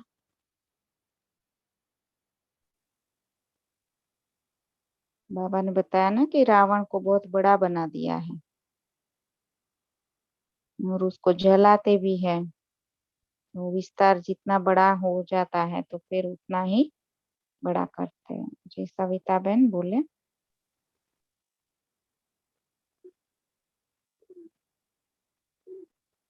बोलिए सविता बहन, आपने अनम्यूट किया है। और किसी को बोलना है तो बोल सकते हैं। ओम शांति दीदी। बाबा ने कहा कि रावण का बहुत भयंकर रूप बनाया है ना। और बाबा को भी, जैसे बाप को भी न यथार्थ रीति न जान के उनका भी बहुत बड़ा विस्तार रूप दिखाया है ना। बाबा तो बहुत छोटी बिनती है, पर शिवलिंग कितना बड़ा बड़ा बनाया। तो इसके पीछे यही वो है कि हमारी जब आत्मिक स्थिति फिनिश हो गई, जब हमें अपना आत्मा ज्ञान का पता ही नहीं था, तो हमने क्या किया, हर चीज को विस्तार कर दिया है ना, रावण को भी, बाप को भी। तो हम अपने मूल रूप को भूल गए। बाबा ने आके फिर यही पढ़ाई पढ़ाई, तो बाबा ने हमको विस्तार से फिर संकीर्ण, कि तुम भी बिंदी, मैं भी बिंदी, ड्रामा भी बिंदी। तो जब अपने आत्मिक स्वरूप में हम टिकते हैं तो हमको अपना बिंदी स्वरूप दिखाई देता है, यानी वो जो सूक्ष्म हमारा है वो दिखाई देता है। तो इस तरह से विस्तार को संकीर्ण करना बाबा ने हमें सिखाया। ये बुद्धि का ही काम है ना। हमने बुद्धि को जब विवेक बुद्धि बनाया तो हमें भी ये कला आ गई। कौन सी कला? विस्तार को बिंदी में समा। ओम शांति। जी। फिर बाबा ने एक बात बताई ना कि आत्मा सो परमात्मा के बारे में। तो फिर उसमें जो हजारों सूर्य वाला तेज जो है उसके बारे में बाबा ने बहुत अच्छी बात बताई। हम कोई भी इंसान हमको ये इस बात पर आर्गुमेंट करता है तो हम किस तरह से समझाएंगे जो आज बाबा ने समझाया। ओम शांति। जैसे कोई कहता है कि आत्मा सो परमात्मा, तो बाबा कहते हैं तुम्हें पूछना चाहिए कि तुम कहते हो कि आत्मा हजारों सूर्य के समान तेज में है। अगर वो हजारों सूर्य के समान तेज में है तो हमारे अंदर कैसे आ सकता है? ये एक पॉइंट होना चाहिए। और फिर हम कहते हैं कि आत्मा एक बिंदी है भ्रिकुटी के बीच चमकता हुआ अजब सितारा। हम आत्मा को तो एक सितारा कहते हैं और परमात्मा को हजारों सूर्य की तरह कहते हैं। तो ये एक कंट्रोवर्सी हो जाती है। तो यहाँ पे हम क्लियर कर सकते हैं, अगर आत्मा सो परमात्मा है तो आत्मा भी बिंदी है तो परमात्मा भी बिंदी है, लेकिन वो गुणों में बिंदु होते हुए भी गुणों में सिंधु है। तो ये हम बता सकते हैं, उनको क्लियर कर सकते हैं कि हम सब में सब परमात्मा सर्वव्यापी नहीं है। ओम शांति। हाँ, मतलब हर एक आत्मा में वो नहीं आ सकते ना। आ नहीं इतना सकते। हजारों सूर्य तेज वाला हर एक आत्मा में कैसे आएगा? और आत्मा तो खुद इतना पाप कर्म भी कर रही है। अगर उस वो ही परमात्मा होती तो थोड़ी ना करती। तो उसको भगवान तो परमात्मा नहीं बोल सकते ना। जी। ओम शांति। एक बात और है, जैसे कि हम लोगों का संगम युग पे गायन क्या है, आत्मा और परमात्मा का साथ है ना। हमेशा आत्मा और परमात्मा साथ साथ चल रहे हैं। तो यही जो है डाउनलोड होके जो द्वापर में सबने क्या कर दिया, आत्मा सो परमात्मा है ना। उन्होंने बिल्कुल सेम वो कॉपी कर दिया, क्या कि आत्मा सो परमात्मा। लेकिन ये गायन किसका है? आत्मा और परमात्मा के साथ। ओम शांति। रोग अपोड़े लिखने वाले हम ही बच्चे हैं, क्योंकि इसलिए अभी। हमारे पास ये संस्कार है ना, हम ही बाप समान बनते हैं हाँ, संगम युग पर पुरुषार्थ करके, तो फिर हमारे भूल अंदर भी कहीं ना जाते कहीं चीज है। जी, और फिर भूल जाते हैं, इसलिए इस तरह से हम मिक्सिंग करके लिख देते हैं। और यही कर्म किया उसका चुकतो अभी हमें करना है बाबा की इस तरह से प्रत्यक्षता करके, क्योंकि अगर झूठ लिखा है तो सच भी तो अभी हमको ही करना पड़ेगा ना। तो ये भी देखो कर्म कैसे, मतलब इसीलिए ड्रामा पूरा एक्यूरेट बना है, और वही सर्विसेबल बच्चे करेंगे जिन्होंने ये लिखा है। तो फिर उसमें भी सभी मिलकर वो सेवा करेंगे, तब जाके बाबा की वो बातें प्रत्यक्ष होंगी। जी, आशा बहन आपको बोलना है? हाँ जी, ओम शांति जी। आवाज आ रही है दीदी? हाँ हाँ, आ रही। हाँ, ओम शांति। सभी भाई बहनों ने अच्छी एक्सप्लेन कर दिया है। तो इससे मैं जो आज माया के ऊपर है कि रावण की जो 10 हमारे विकार हैं रावण के रूप में हमें दर्शाते हैं, तो इससे रिलेटेड मैं स्टोरी शेयर करना चाहूंगी। छोटी सी टाइम है ना दीदी अभी? जी हाँ, 5 हाँ मिनट में कर सकते हैं शेयर। हाँ जी, मैं शॉर्ट में हाँ ही उसे एक्सप्लेन कर दूंगी। जी।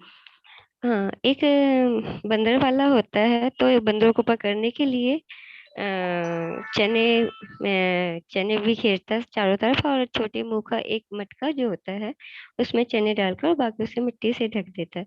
तभी एक बंदर आता है, चना खाते खाते, और वो चने में भी लेता है और मटके में भी हाथ डालता है और चने लेने के लिए। तो जैसे ही वो डालता है, उसका क्या है, मुट्ठी बंद हो जाती है और उसका हाथ नहीं निकलता। काफी देर कोशिश करता है, तो उधर से ही एक राहगीर जा रहा होता है, यात्री, तो देखता है कि बंदर उसे बंदे की हालत पे तरस आता है, तो उसे निकालने की कोशिश करता है। तो वो कहता है कैसे निकाले, सोचता है, तो वो एक केला बाहर रख देता है कि उसकी पहुंच से दूर होता है थोड़ा।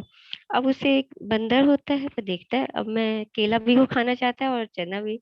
तो दो जब चना नहीं छोड़ रहा तो उसका हाथ नहीं, फिर आखिर में उसका ध्यान डाइवर्ट होता है, वो केला लेने के लिए दौड़ता है, तो चने वो छोड़ देता है, तो उसका हाथ निकलता है, वो केला लेके वो भाग जाता है।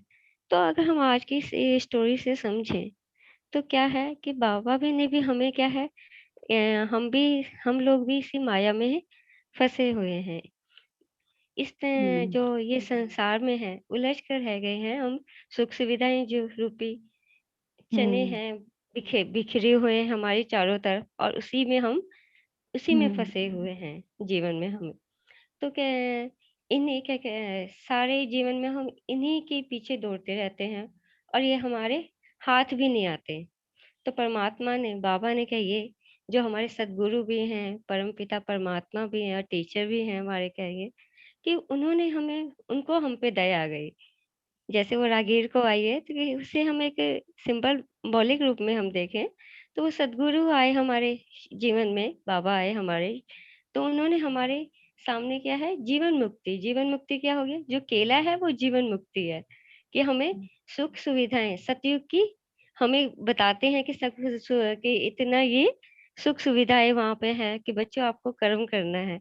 तो हम बच्चे जो हैं, सामने हमारे सामने जो जीवन रूपी मुक्ति केले का सिंबल दिया उन्होंने कि हाँ जीवन मुक्ति हमें मिलेगी, सतयुग मिलेगा, तो हम क्या उसे लेने के लिए हमारी जो सुख सुविधाएं रूपी चने की है वो मुट्ठी हम छोड़ देते हैं। यानी मीन्स हम माया को छोड़ के हम अब किस ओर हम जा रहे हैं, हम सतयुग के लिए, जीवन मुक्ति के लिए प्रयास कर रहे हैं। और स्वयं को हमने अब क्या, हम अपनी ढीली हमने जो अपनी मुट्ठी है ढीली कर दी है। ढीली कर दी यानी पुरुषार्थ जो हम कर रहे हैं क्या है, माया को छोड़ने का ही, ढीली करने का, कि मीन्स कि हम माया को छोड़े और किधर जाएं, सतयुग की और जाएं। मतलब बाबा के साथ हम लक्ष्मी नारायण समान बन के उस और जीवन मुक्ति की ओर बढ़ने का प्रयास करें। ओम शांति दीदी। जी, बहुत अच्छा बताया।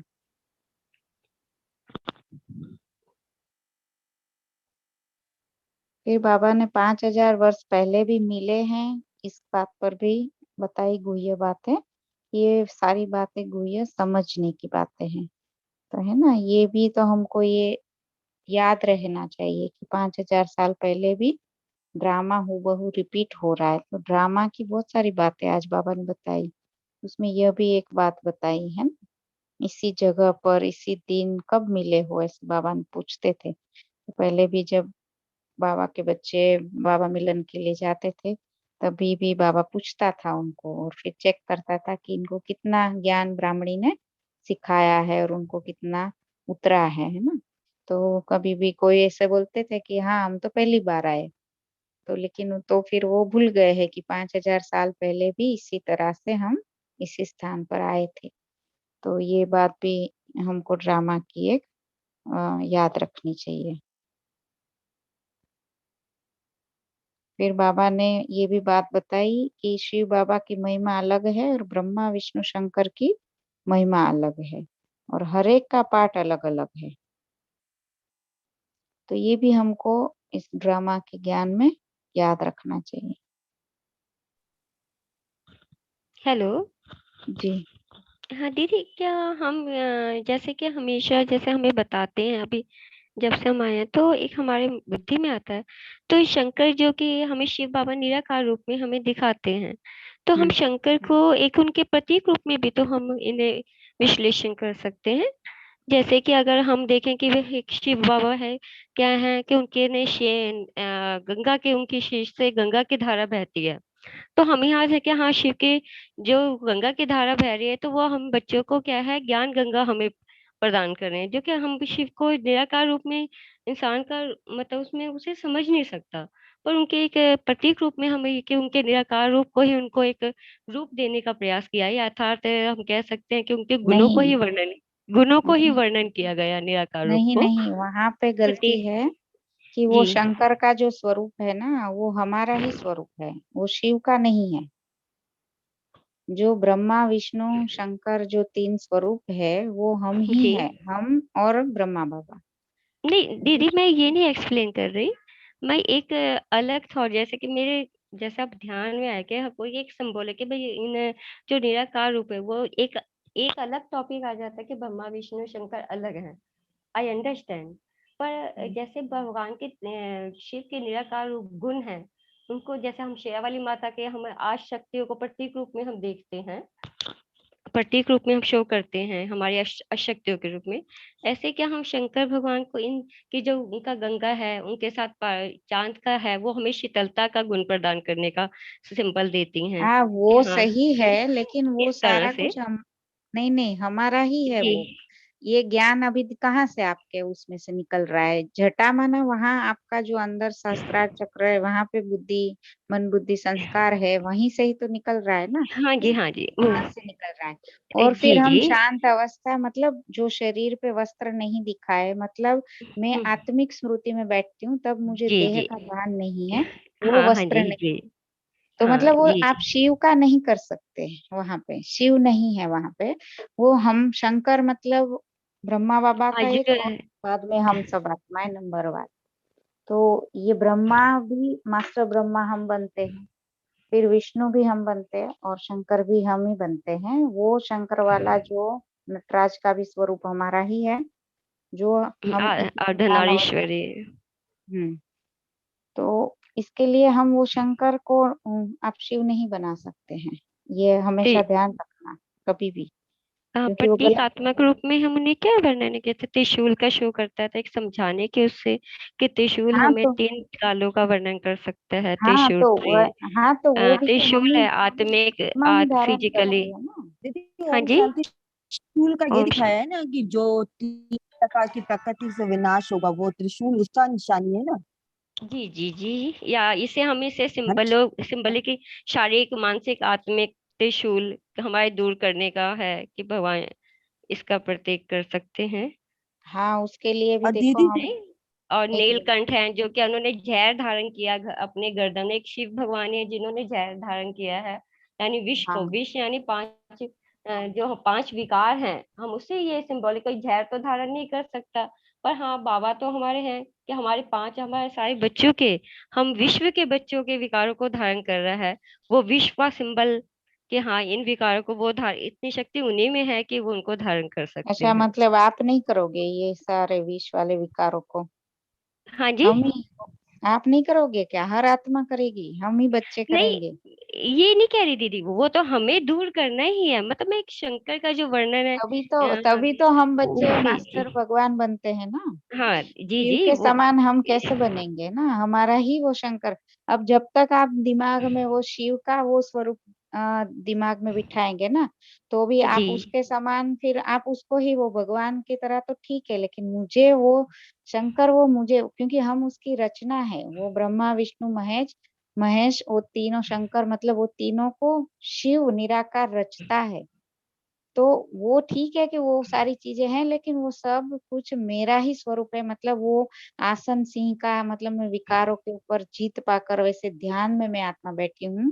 उसके हम्म। ध्यान में देखो, आप वहां पे शिव को करेंगे तो वो शिव किसके ध्यान में बैठा है बताओ? हाँ, मैं बाकी की ध्यान सारी की। चीजें आपको वहां पे है, लेकिन वो किसी के जी हाँ, ध्यान में वो बैठा है। हाँ, जाएंगे तो हम हाँ। निराकार स्वरूप में के एक सिंबल के निराकार में ना ना ना ना, मानव ये के गलत बात है, ये नहीं। इसमें मैं आपको नहीं, ये इस हाँ तरह से आप मैं किसी को भी नहीं बोल सकते, क्योंकि वो शंकर का स्वरूप हमारा, हम रचना है उसकी, उसका है, क्योंकि वो ध्यान में बैठा है ना शंकर। हम जब कोर्स कराते हैं उसमें भी हम शिव और शंकर को अलग बताते हैं, दीदी लेकिन मुझे उस मैं इसमें आर्गुमेंट नहीं, बस आपसे एक माइंड में उसको एक्सप्लेनेशन चाहती थी कि हाँ, हम इस हाँ, तो तरह से भी यही तो क्या। मैं आपको बता रही हूँ ना, आर्ग्यूमेंट की मैं भी बात हाँ नहीं कह रही हूँ। हाँ जी, लेकिन हाँ जी, अगर हम नहीं। इस बात पर किसी हाँ को इस तरह से गलत समझा देंगे तो वहां पे आपको एक्यूरेटली खुद को पहले समझना पड़ेगा, क्योंकि वो शंकर किसी के ध्यान में बैठा है और वो शंकर मैं ही हूँ, है ना। ऐसी अवस्था जब हमारी बनेगी तभी आप वो मास्टर शंकर भी बनेंगे। इसीलिए बाबा ने देखो आज ही बोली है वो पॉइंट साफ साफ कि ये तीनों की अलग है और शिव की महिमा अलग है। इसीलिए वो शंकर वाला आज शिव आए के तो। ऊपर। हाँ, यही तो पॉइंट आई है। जी अम्मी बहन, आपको बोलना है कुछ बोल सकते हैं। हाँ, और बोलते दीदी। दीदी, जो अभी बहन बोल रही है ना, तो मैं कहना चाहूंगी कि वो ज्ञान सागर है, और जो शंकर के जटा से निकल रही है वो ज्ञान गंगा है। तो वो ज्ञान गंगा यानी हम हुए, हम्म, शिव बाबा नहीं। और उनकी तपस्या मूर्त है, तो तपस्या हम करते हैं, ऐसे यही वहां पे यही दिखाया तो हुआ बात है। पता है। हाँ, यही तो बात हाँ। पता है ना, क्योंकि वो ध्यान में है ना, अर्ध अवस्था में हम्म। देखो, वो हमारी अवस्था और दिखाता है। हाँ, उनकी जो वैराग्य वृत्ति जो दिखाई है, जो हम्म वो हम बेहद के वैराग्य हम बनते हैं, हम्म बेहद का वैराग्य हम धारण करते हैं। हाँ, ओम और वो शांति। विष भी मतलब उसको भी हम अंदर उतार देते हैं, विष को हाँ। मतलब बाहर हाँ, नहीं निकालते। निर्माण स्थिति जो कहते हैं।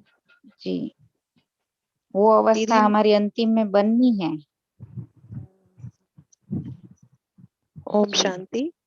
मैं कह रही थी दीदी कि ये जी जो तीनों अवस्थाएं हैं ये हम बच्चों की है ना, क्योंकि ये ही हमारा माइंड है जी ना, जी कॉन्शियस सबकॉन्शियस अनकॉन्शियस माइंड है जी ना, जो बात कहते हैं कि स्थापना, पालना और विनाश है ना, ये हमारे ही स्टेजेस हैं। और इस जी समय शिव शंकर की स्टेज, क्योंकि इस समय विनाश की तरफ है।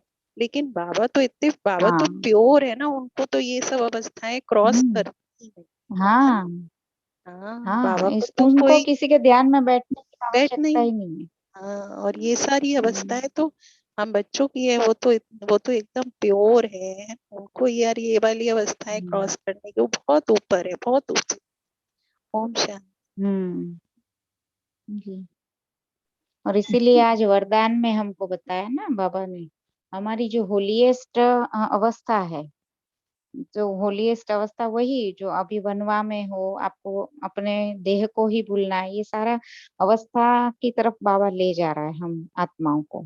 तो जब हम खुद शंकर बन जाएंगे वैसी अवस्था वाले, जब अंतिम समय बार विनाश होगा, मतलब यहाँ पे हम जो नटराज का स्वरूप जो हम डांस मतलब इसी अवस्था में हम स्थित हो जाएंगे। और तभी जैसे बोले ना कि पूरा तीसरा नेत्र खुल जाता है हमारा, और हमारी ही मनसा से सारी सृष्टि का परिवर्तन होता जाएगा। तो सोचो कि हम कितने ऐसे भाग्यशाली है कि हम ही कुछ गिने चुने बाबा के बच्चों को इस तरह से बाबा बनाएगा। तो उस अवस्था की तरफ हम कितना फास्ट जा सके, उसके ऊपर हमको अपना जो भी है अभी मेडिटेशन करना है। और हमारे जो बहन इतना सारा ये नॉलेज के साथ अभी, इसीलिए मास्टर त्र्यंबकेश्वर, फिर उसमें भी ये ब्रह्मा विष्णु महेश, वो मन बुद्धि संस्कार के साथ रिलेटेड करके ये हमको अपनी अवस्था बनानी है इस मेडिटेशन से। है ना, कि मास्टर ब्रह्मा माना हम ही, तो सृष्टि परिवर्तन हम क्यों करते हैं? हमारे बाबा आज भी देखो, आज की मुरली में भी कितनी बार बाबा ने बोला कि बच्चे आप ही करते हो, आप ही करते हो। बाबा कहीं ये नहीं करता बोलता है कि मैं कर रहा हूँ, क्योंकि वो करवा रहा है ना हमसे, वो खुद नहीं करेगा कुछ भी। तो इसीलिए वो दोनों की महिमा अलग है, देने वाला वही है, लेकिन वही ब्रह्मा विष्णु शंकर तीनों हम ही हैं। तो हम इधर भी दिन में, जैसे पहले भी बताया था कि दिन में उठते हैं तो हम मास्टर ब्रह्मा बन के हमारे ही जो संकल्पों की रचना करते हैं, उससे ही हमारी सृष्टि का हम क्रिएशन करते हैं। पूरा दिन कैसे जाएगा, किस तरह से, मतलब वो क्रिएशन हम तो संकल्पों से कर रहे हैं मेरी सृष्टि का। तो जो भी हम कर रहे हैं संकल्पों से, अभी भी आज बाबा ने देखो एक बात और बताई कि आपके साधारण संकल्प भी नहीं चलने चाहिए। क्यों ऐसा बोला बाबा ने? साधारण संकल्प माना क्या? चेक करो अपने आप को, मैं कौन से साधारण संकल्प कर रही हूँ। तो आज बाबा ने इतनी सारी धारणाओं की बात बताई, फिर हमारे नशे की बात बताई, फिर ड्रामा की बताई, ताकि हम साक्षी भाव से इस पूरे ड्रामा को देख पाए ना। तो फिर इसीलिए भी हमको हमारे संकल्प व कर्म करते हैं तो चेक करना है कि हम जो भी ऊंचा, जो भी ये ज्ञान हमको बार बार अंदर अंदर इमर्ज होता है, तो हमारा फिर वैसा अवस्था भी बना हुआ है। इस तरह से हमको अपना चेकिंग भी करना है। जी अर्चना अग्रवाल, आपको बोलना है। हाँ दीदी, ओम शांति। आवाज आ रही है दीदी क्लियर? हाँ हाँ हाँ आ रही है। दीदी अभी आपने जो बोला संकल्पों की चेकिंग, उससे रिलेटेड कुछ शेयर करना चाहूंगी। एक अव्यक्त मुरली में बाबा ने बहुत अच्छी चेकिंग बताई है। संकल्पों की चेकिंग के लिए बाबा ने बताया है कि 3 तरीके के बच्चे होते हैं। एक होते हैं जिनके हमेशा श्रेष्ठ संकल्प चलते हैं। दूसरे होते हैं कि जो अटेंशन रखते हैं कि अभी व्यर्थ चल रहा है या अभी श्रेष्ठ चल रहा है, मतलब अटेंशन से उनके संकल्प अच्छे चलते हैं। और तीसरे होते हैं जिनकी हमेशा ही युद्ध चलती रहती है, कि कभी व्यर्थ कभी, उसके बीच में हमेशा युद्ध चलती रहती है। तो हम ऐसे चेक कर सकते हैं कि हम कौन सी कैटेगरी में आते हैं। फर्स्ट वाले में जिनके हमेशा चलते हैं, या जिनके अटेंशन से चलते हैं, और जिनकी सर्वदा युद्ध चलती रहती है। जी ओम शांति। इसीलिए इस बात का भी आज बाबा ने बताया ना, घोड़े सवार, फिर महारथी, और फिर तीसरा जो कैटेगरी है वो प्यादे। इस तरह से भी वो तीनों कैटेगरी बाबा ने दी हुई है मुरली में। जी ओम शांति। एक बात और बाबा ने कही ना कि सूक्ष्म वतन हमारी यहीं पर होता है, इसी समय ही होता है संगम पर। और बाबा ने कहा कि तुम आते जाते हो, तो सूक्ष्म वतन जैसे क्या है, हमारे ही बहुत एलिवेटेड थॉट्स है ना। जब हम अपने बारे में बहुत सुंदर डीप एकदम थॉट्स क्रिएट करते हैं कि मैं आत्मा शांत स्वरूप हूँ, मैं मास्टर सर्वशक्तिमान हूँ, ऐसे करके जब हम बहुत अच्छे थॉट्स, एलिवेटेड थॉट्स में डीप चले जाते हैं, तो वही हमको तो ऐसी फीलिंग आती है कि हम सूक्ष्म वतन में एकदम एंजल है ना। सूक्ष्म वतन में एंजल ही तो होते हैं। तो हमको लगता है कि हम सूक्ष्म वतन में ही है। ये सूक्ष्म वतन हमारे लिए ही बाबा ने ऐसा बनाया कि जब तुम अपने एलिवेटेड थॉट्स में होगे, यानी तुम यहाँ रहते हुए भी सूक्ष्म वतन में होगे। और तभी बाबा ने कहा तुम आते जाते रहते हो, मतलब कि जो अभी दीदी ने कहा कुछ ऐसे लोग जो युद्ध करते हैं, तो वो हमारे, बाबा ने ये नहीं कहा कि तुम हमेशा सूक्ष्म वतन में रहते हो, क्योंकि बाबा को पता है कि हम बच्चे जो हैं वो कभी ऊपर कभी आते जाते हैं। हाँ आते जाते हैं। तो यही बाबा ने हम लोगों को आज की मुरली को बहुत बार पढ़ने का बहुत अवसर चाहिए, ऐसे बहुत और देखो और एक बात है इसमें गहरी की, देखो जब ब्रह्मा बाबा साकार में थे ना, तब वो सूक्ष्म वतन नहीं था, सोचो। तो ये दादियों ने सिर्फ और सिर्फ निराकार से ही वो किया था, क्योंकि जब बाबा अव्यक्त हुए बाद में ये सूक्ष्म वतन का पूरा ये खेल चला, क्योंकि वो हुई और उसके बाद ये सारी फॉरेन की सेवाएं हुई। तो ब्रह्मा बाबा की जो संकल्पों की फरिश्ता स्थिति बनी, उससे उन्होंने वहां की जो भी आत्माएं यहाँ की देवी कुल की वहां होंगी फॉरेन में, वो वहां पे उन सभी को टच करवाया और दादी जानकी को निमित्त बना के वहां पे भेजा। तो बाद में ये इतनी सारी सेवाएं हुई ना। तो सोचो कि दादियों का कैसा था कि वो जो भट्ठी चली 14 साल, उसमें उनको सिर्फ और सिर्फ एक ही संकल्प, मैं आत्मा हूँ, और ध्यान में चले जाते थे, और शिव बाबा उनकी डोर खींच लेता था, उनको स्वर्ग के नजारे दिखाता था, सारा कुछ वहां पे ध्यान में चली जाती थी, या तो परम धाम या तो वहां पे। लेकिन वहां पे ब्रह्मा बाबा जब तक सूक्ष्म वतन में नहीं गए, वो फरिश्ता बन के, तब तक भी वो खेल नहीं चला था तब। तो कहीं पर भी वो जिक्र नहीं है। वो जब होने वाले थे ना, तब पहली बार गुलजार दादी को और एक संदेशी दादी को दिखा था कि वहां पे ऐसा व्हाइट व्हाइट आपका जैसा और एक ब्रह्मा बाबा मैंने देखा। तब ब्रह्मा बाबा को डाउट हुआ कि अब मेरा वो सूक्ष्म शरीर, मतलब मुझे अब वैसे बनना है। फिर ब्रह्मा बाबा ने बहुत उपराम होने की जो भी प्रैक्टिस चालू कर दी, और बार बार फिर वो दादी को बिठाते थे और बोलते थे कि जाके देख कर आओ अभी मेरे में, यहाँ पर और वहां का ब्रह्मा बाबा दोनों में कितना फर्क है। फिर बार बार बोलते थे और वैसी अवस्था वो बनाते जाते थे, अव्यक्त स्थिति जिसको बोलते हैं। और फिर बाबा संपूर्ण बने तब सूक्ष्म वतन में। तो इस तरह से हमारे भी जो भी बनेंगे आगे जाकर, जो 108 आत्माएं होंगी, वो फरिश्ते बनेंगी, क्योंकि उससे ही पूरा विश्व परिवर्तन होगा।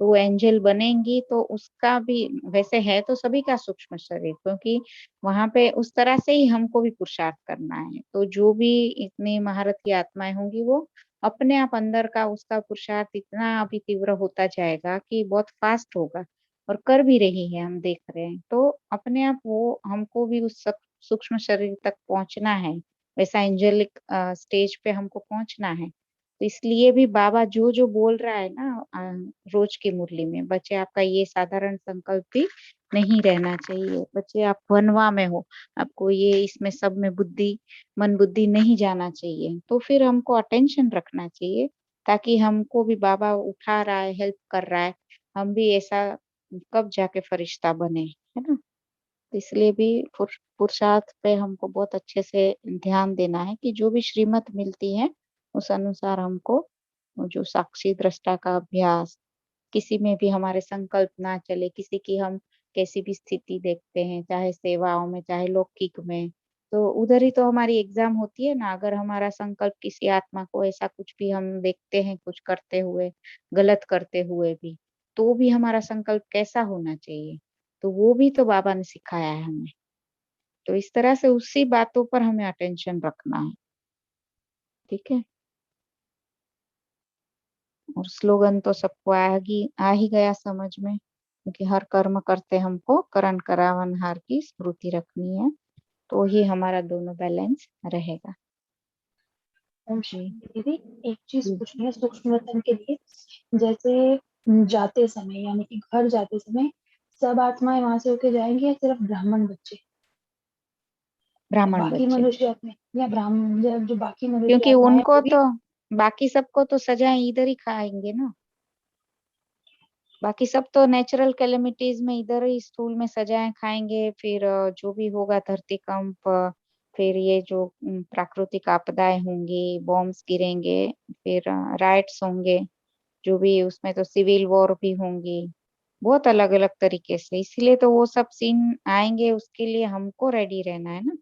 तो जो भी आत्माएं यहाँ की नहीं है, बाबा के बच्चे नहीं है, तो फिर उनके साथ तो वैसे ही चुकतो होगा, क्योंकि वो तो सूक्ष्म वतन में कैसे जाएंगी, उसको तो कुछ पता ही नहीं है ना। आज बाबा ने बताया ना, उन लोगों को तो कुछ नहीं पता है। तो इसीलिए सूक्ष्म वतन में हम बच्चे जाएंगे, क्योंकि ट्रिब्यूनल हमारे लिए बैठेगी सजा के लिए भी। जो अष्ट रतन की आत्माएं हैं, 8 आत्माएं, वो सब बैठेंगे हमारे सामने। उसमें गुलजार दादी ने खुद ने बताया कि मैं भी बैठने वाली हूँ उसमें, उनका पाठ है, इसीलिए वो संपूर्ण होके अभी बाबा के साथ कार्य कर रहे हैं, है ना। तो दीदी हम लोग की ट्रिब्यूनल बैठेगी तो हम लोग को भी मतलब हमारे साक्षात्कार होंगे और कराए जी जाएंगे। जी। लेकिन अच्छा। हम क्यों ना ऐसा पुरुषार्थ करें कि हमको वहां पे सूक्ष्म वतन में सजाए नहीं मिले, है नहीं ना। नहीं हम भी तो बाबा के साथ, ऐसे आपने बोला ना, जैसे बाबा बोलते हैं ना कि आपने भी बोला हम्म, कि ब्राह्मण बच्चे ही हाँ जाएंगे, रह तो गया मतलब अगर ब्राह्मणों। हमारा हमारा कुछ रह गया जो हम संपूर्ण नहीं बने, तो फिर तो जो पद जिनका भी जैसे प्रजा में जाएंगे, जैसे कोई कोई होता है ना बहुत सालों से ज्ञान में चलता है लेकिन धारणा ही नहीं कर पा रहा है। मैंने तो बहुत ब्राह्मणों को देखा कि कितने पुराने हैं लेकिन वो फिर भी अभी भी जैन फूड करके बाहर का खा लेते हैं, किसी के भी हाथ का खा लेते हैं, फिर टाइम भी वेस्ट करते हैं। सिर्फ बाबा को जैसे भगवान मिला है लेकिन टाइम पास के लिए थोड़ी देर के लिए मिला है, और फिर अपने जीवन में कुछ उनके जीवन में ना फर्क पड़ा है, फिर दुखी होके फिर बाबा को दोष देते हैं। तो ये सारा बहुत देखो, और अभी इसलिए मैं हमारे ग्रुप पर बार बार वो डाल रही हूँ। अभी जो अंबिका दीदी का रोज की ऐसी इफेक्टिव अव्यक्त मुरली के ऊपर वो आधा घंटा बहुत अच्छे से पॉइंट सुना रहे हैं। तो मैंने शेयर किया था कल भी परसों भी। तो उनकी चैनल पे, जो बेंगलोर की उनकी चैनल है वरदानी भवन करके, वो चाहे तो आप सब्सक्राइब भी कर सकते हैं, तो आपको रोज का आ जाएगा। अभी 5:30 बजे शायद उनका रोज आ रहा है। तो वो इतना इफेक्टिव समझाते हैं कि बस उसमें आपको सब कुछ मिल जाएगा। यूट्यूब पे ही आ रहा है। तो अभी संपूर्ण पवित्रता, सूक्ष्म पाप क्या है हमारे, क्योंकि अभी हमको इतना टाइम नहीं है कि हम इतनी सारी अव्यक्त मुरलियां पढ़े, लेकिन देखो ऐसी अच्छी महारथी आत्माएं हैं, उनके द्वारा हमको इतनी पालना मिल रही है। तो हर चीज हमको तो मिल रही है, लेकिन उसको है ना सुनने सुनाने तक ना रखे। दीदी जो अव्यक्त वाणियां फोटो करवा के रखे क्या हम? कौन ये कविता बहन बार बार अनम्यूट होते और बहुत आवाज करते हैं। कविता बहन आप अपना है ना माइक बंद रखें। દીપ્તિબેન આ કયા સેન્ટર ના બેન છે? ક્યાંથી બેંગ્લોર બેંગ્લોર બેનનું નામ શું છે?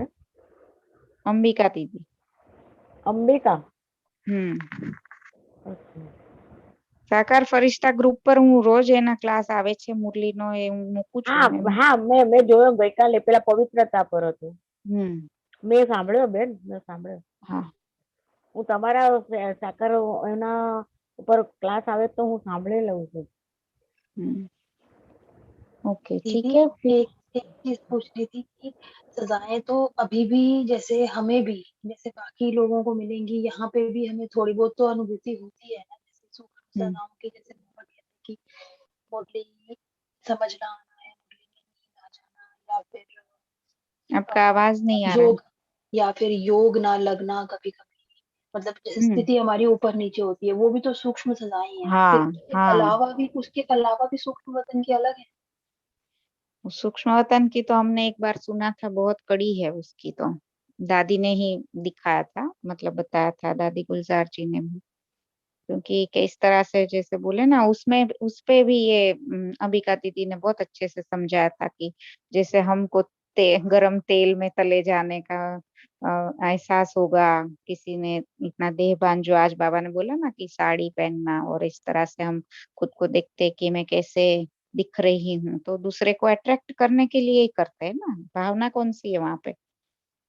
हम खुद के लिए तो वो करते नहीं है, लेकिन दूसरे को अट्रैक्ट करने के लिए हम वैसा कुछ पहनते हैं या आईने में देखते हैं।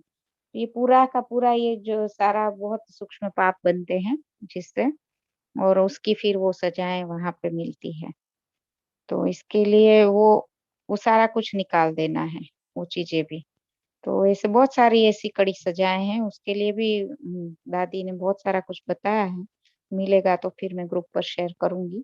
लेकिन वही पवित्रता, और उसके ऊपर ये अंबिका दीदी बहुत इतना एक्यूरेट बताते हैं ना कि वो आप सुनेंगे तो आंखें खुल जाएंगी कि क्या क्या हमसे पाप होते हैं।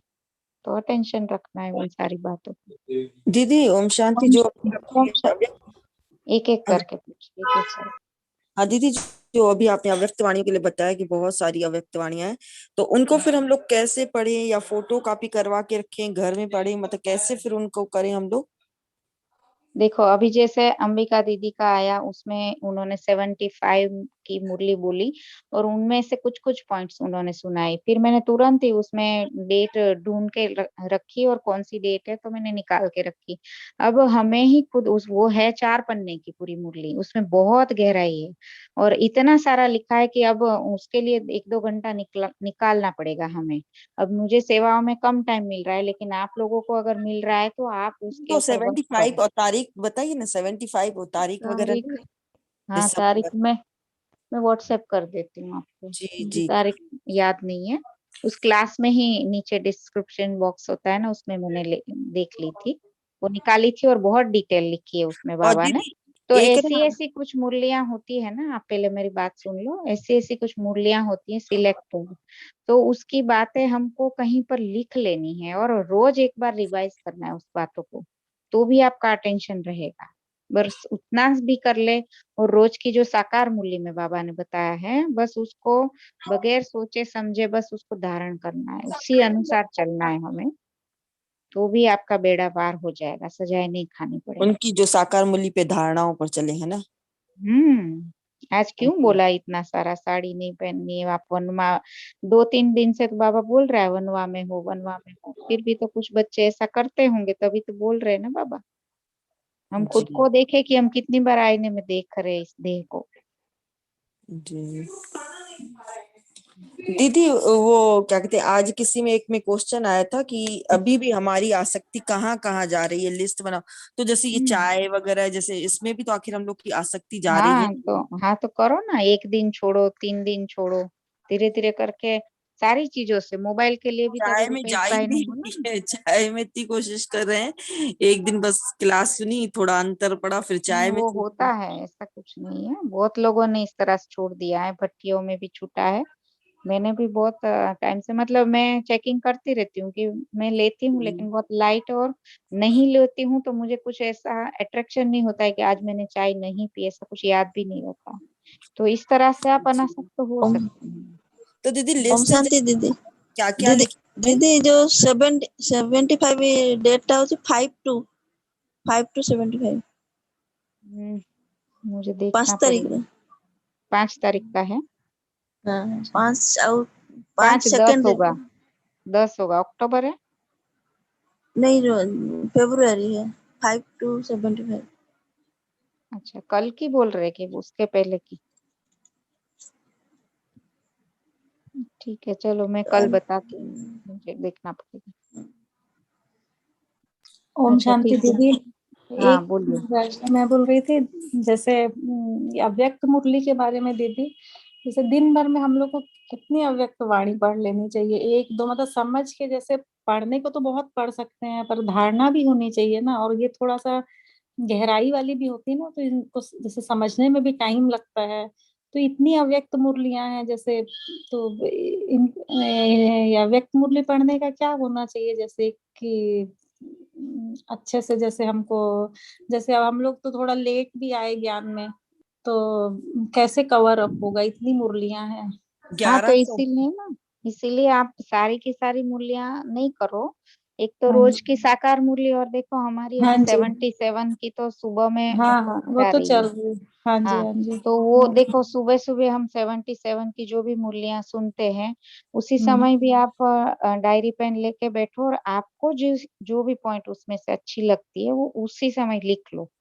तो अच्छा अच्छा। आपको जहां जहां से आपके रिलेटेड है ना, वो आपको मिलता जाएगा, फिर उसको ही आप हम्म रिवाइज करो। सारा कुछ देखो, इतना अब टाइम ही नहीं है कि आप पूरी की हम्म। मुरली मुरली ढूंढो और उसमें से पढ़ के फिर। इसीलिए मैं भी ऐसे ही कर रही हूँ, आज मेरा भी पुरुषार्थ इसी तरह से चल रहा है, क्योंकि इतनी सेवाएं भी होती है, तो इतना टाइम नहीं मिल पाता है कि मैं 2-3 घंटे बैठकर वो करूं और फिर आपको क्लास कराऊं। तो मैं भी इस तरह से, अंबिका दीदी का जब भी आता है उनका, या तो सचिन भाई का कोई क्लास सुनते हैं, तो उसमें वो रिमाइंड कराते हैं कि ये वाली मुरली में ये बातें बाबा ने, कर्मों की गुह्य गति, जो अभी जो मेन अभी हमारा जो चल रहा है ना, वो कर्मों की गुह्य गति समझने का, और इस ड्रामा को समझने का, और बाकी सब कुछ आपको साक्षी दृष्टा के अभ्यास से सब कुछ समझ में आता जाएगा। मतलब इतना सारा मेहनत नहीं करना पड़ेगा, तो इसके लिए वो ज्यादा मेहनत नहीं करनी है, अपनी अवस्था बना के जो भी आपके रिलेटेड पॉइंट है ना, उसको नोट डाउन करो बस।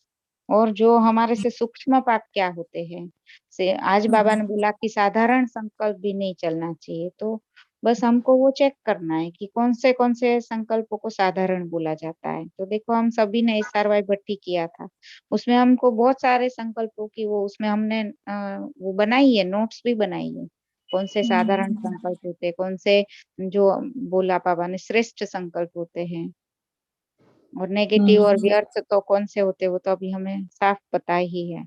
तो इसके लिए आज बाबा ने जो बोला उसको पकड़ लेना है कि साधारण संकल्प भी बाबा बोल रहे अब नहीं चाहिए, नहीं करने चाहिए। तो मुझे महारथी बनना है तो मैं अटेंशन रखूं उस बात पर, है ना, कि मेरे संकल्प, और सुबह सुबह उठते ही मैं मास्टर ब्रह्मा बन के श्रेष्ठ शुभ संकल्प करती हूँ, तो फिर वो ही संकल्प मुझे पूरे दिन भर में आत्मा को वो बार बार बार बार याद आएगा।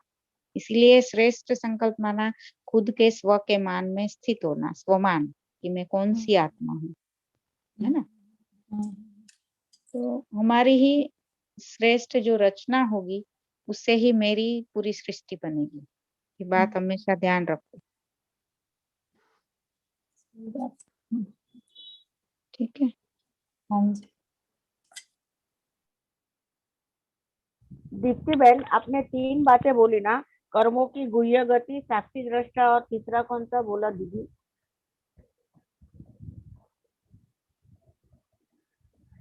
ये जो बाबा की साकार मुरली में जो धारणाएं देते हैं बाबा, उसको नहीं, आप कुछ तीसरा बोला था।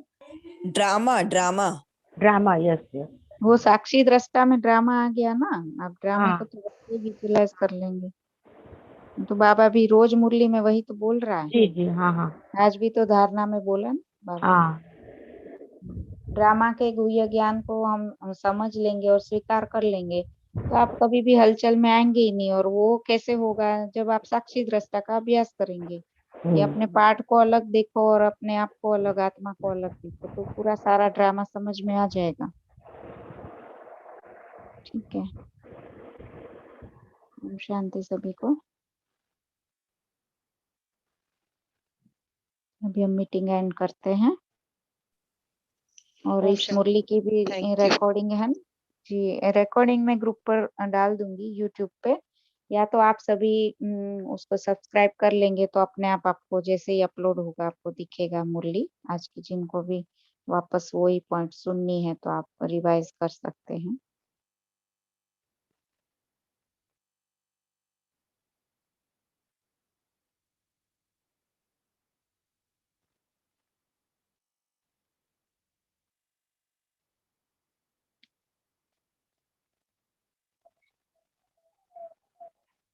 कितना हसी नजारा सब देख लिया है हमने, अपना ही घर है प्यारा, अपना ही घर है प्यारा। अब तो वही निशाना आता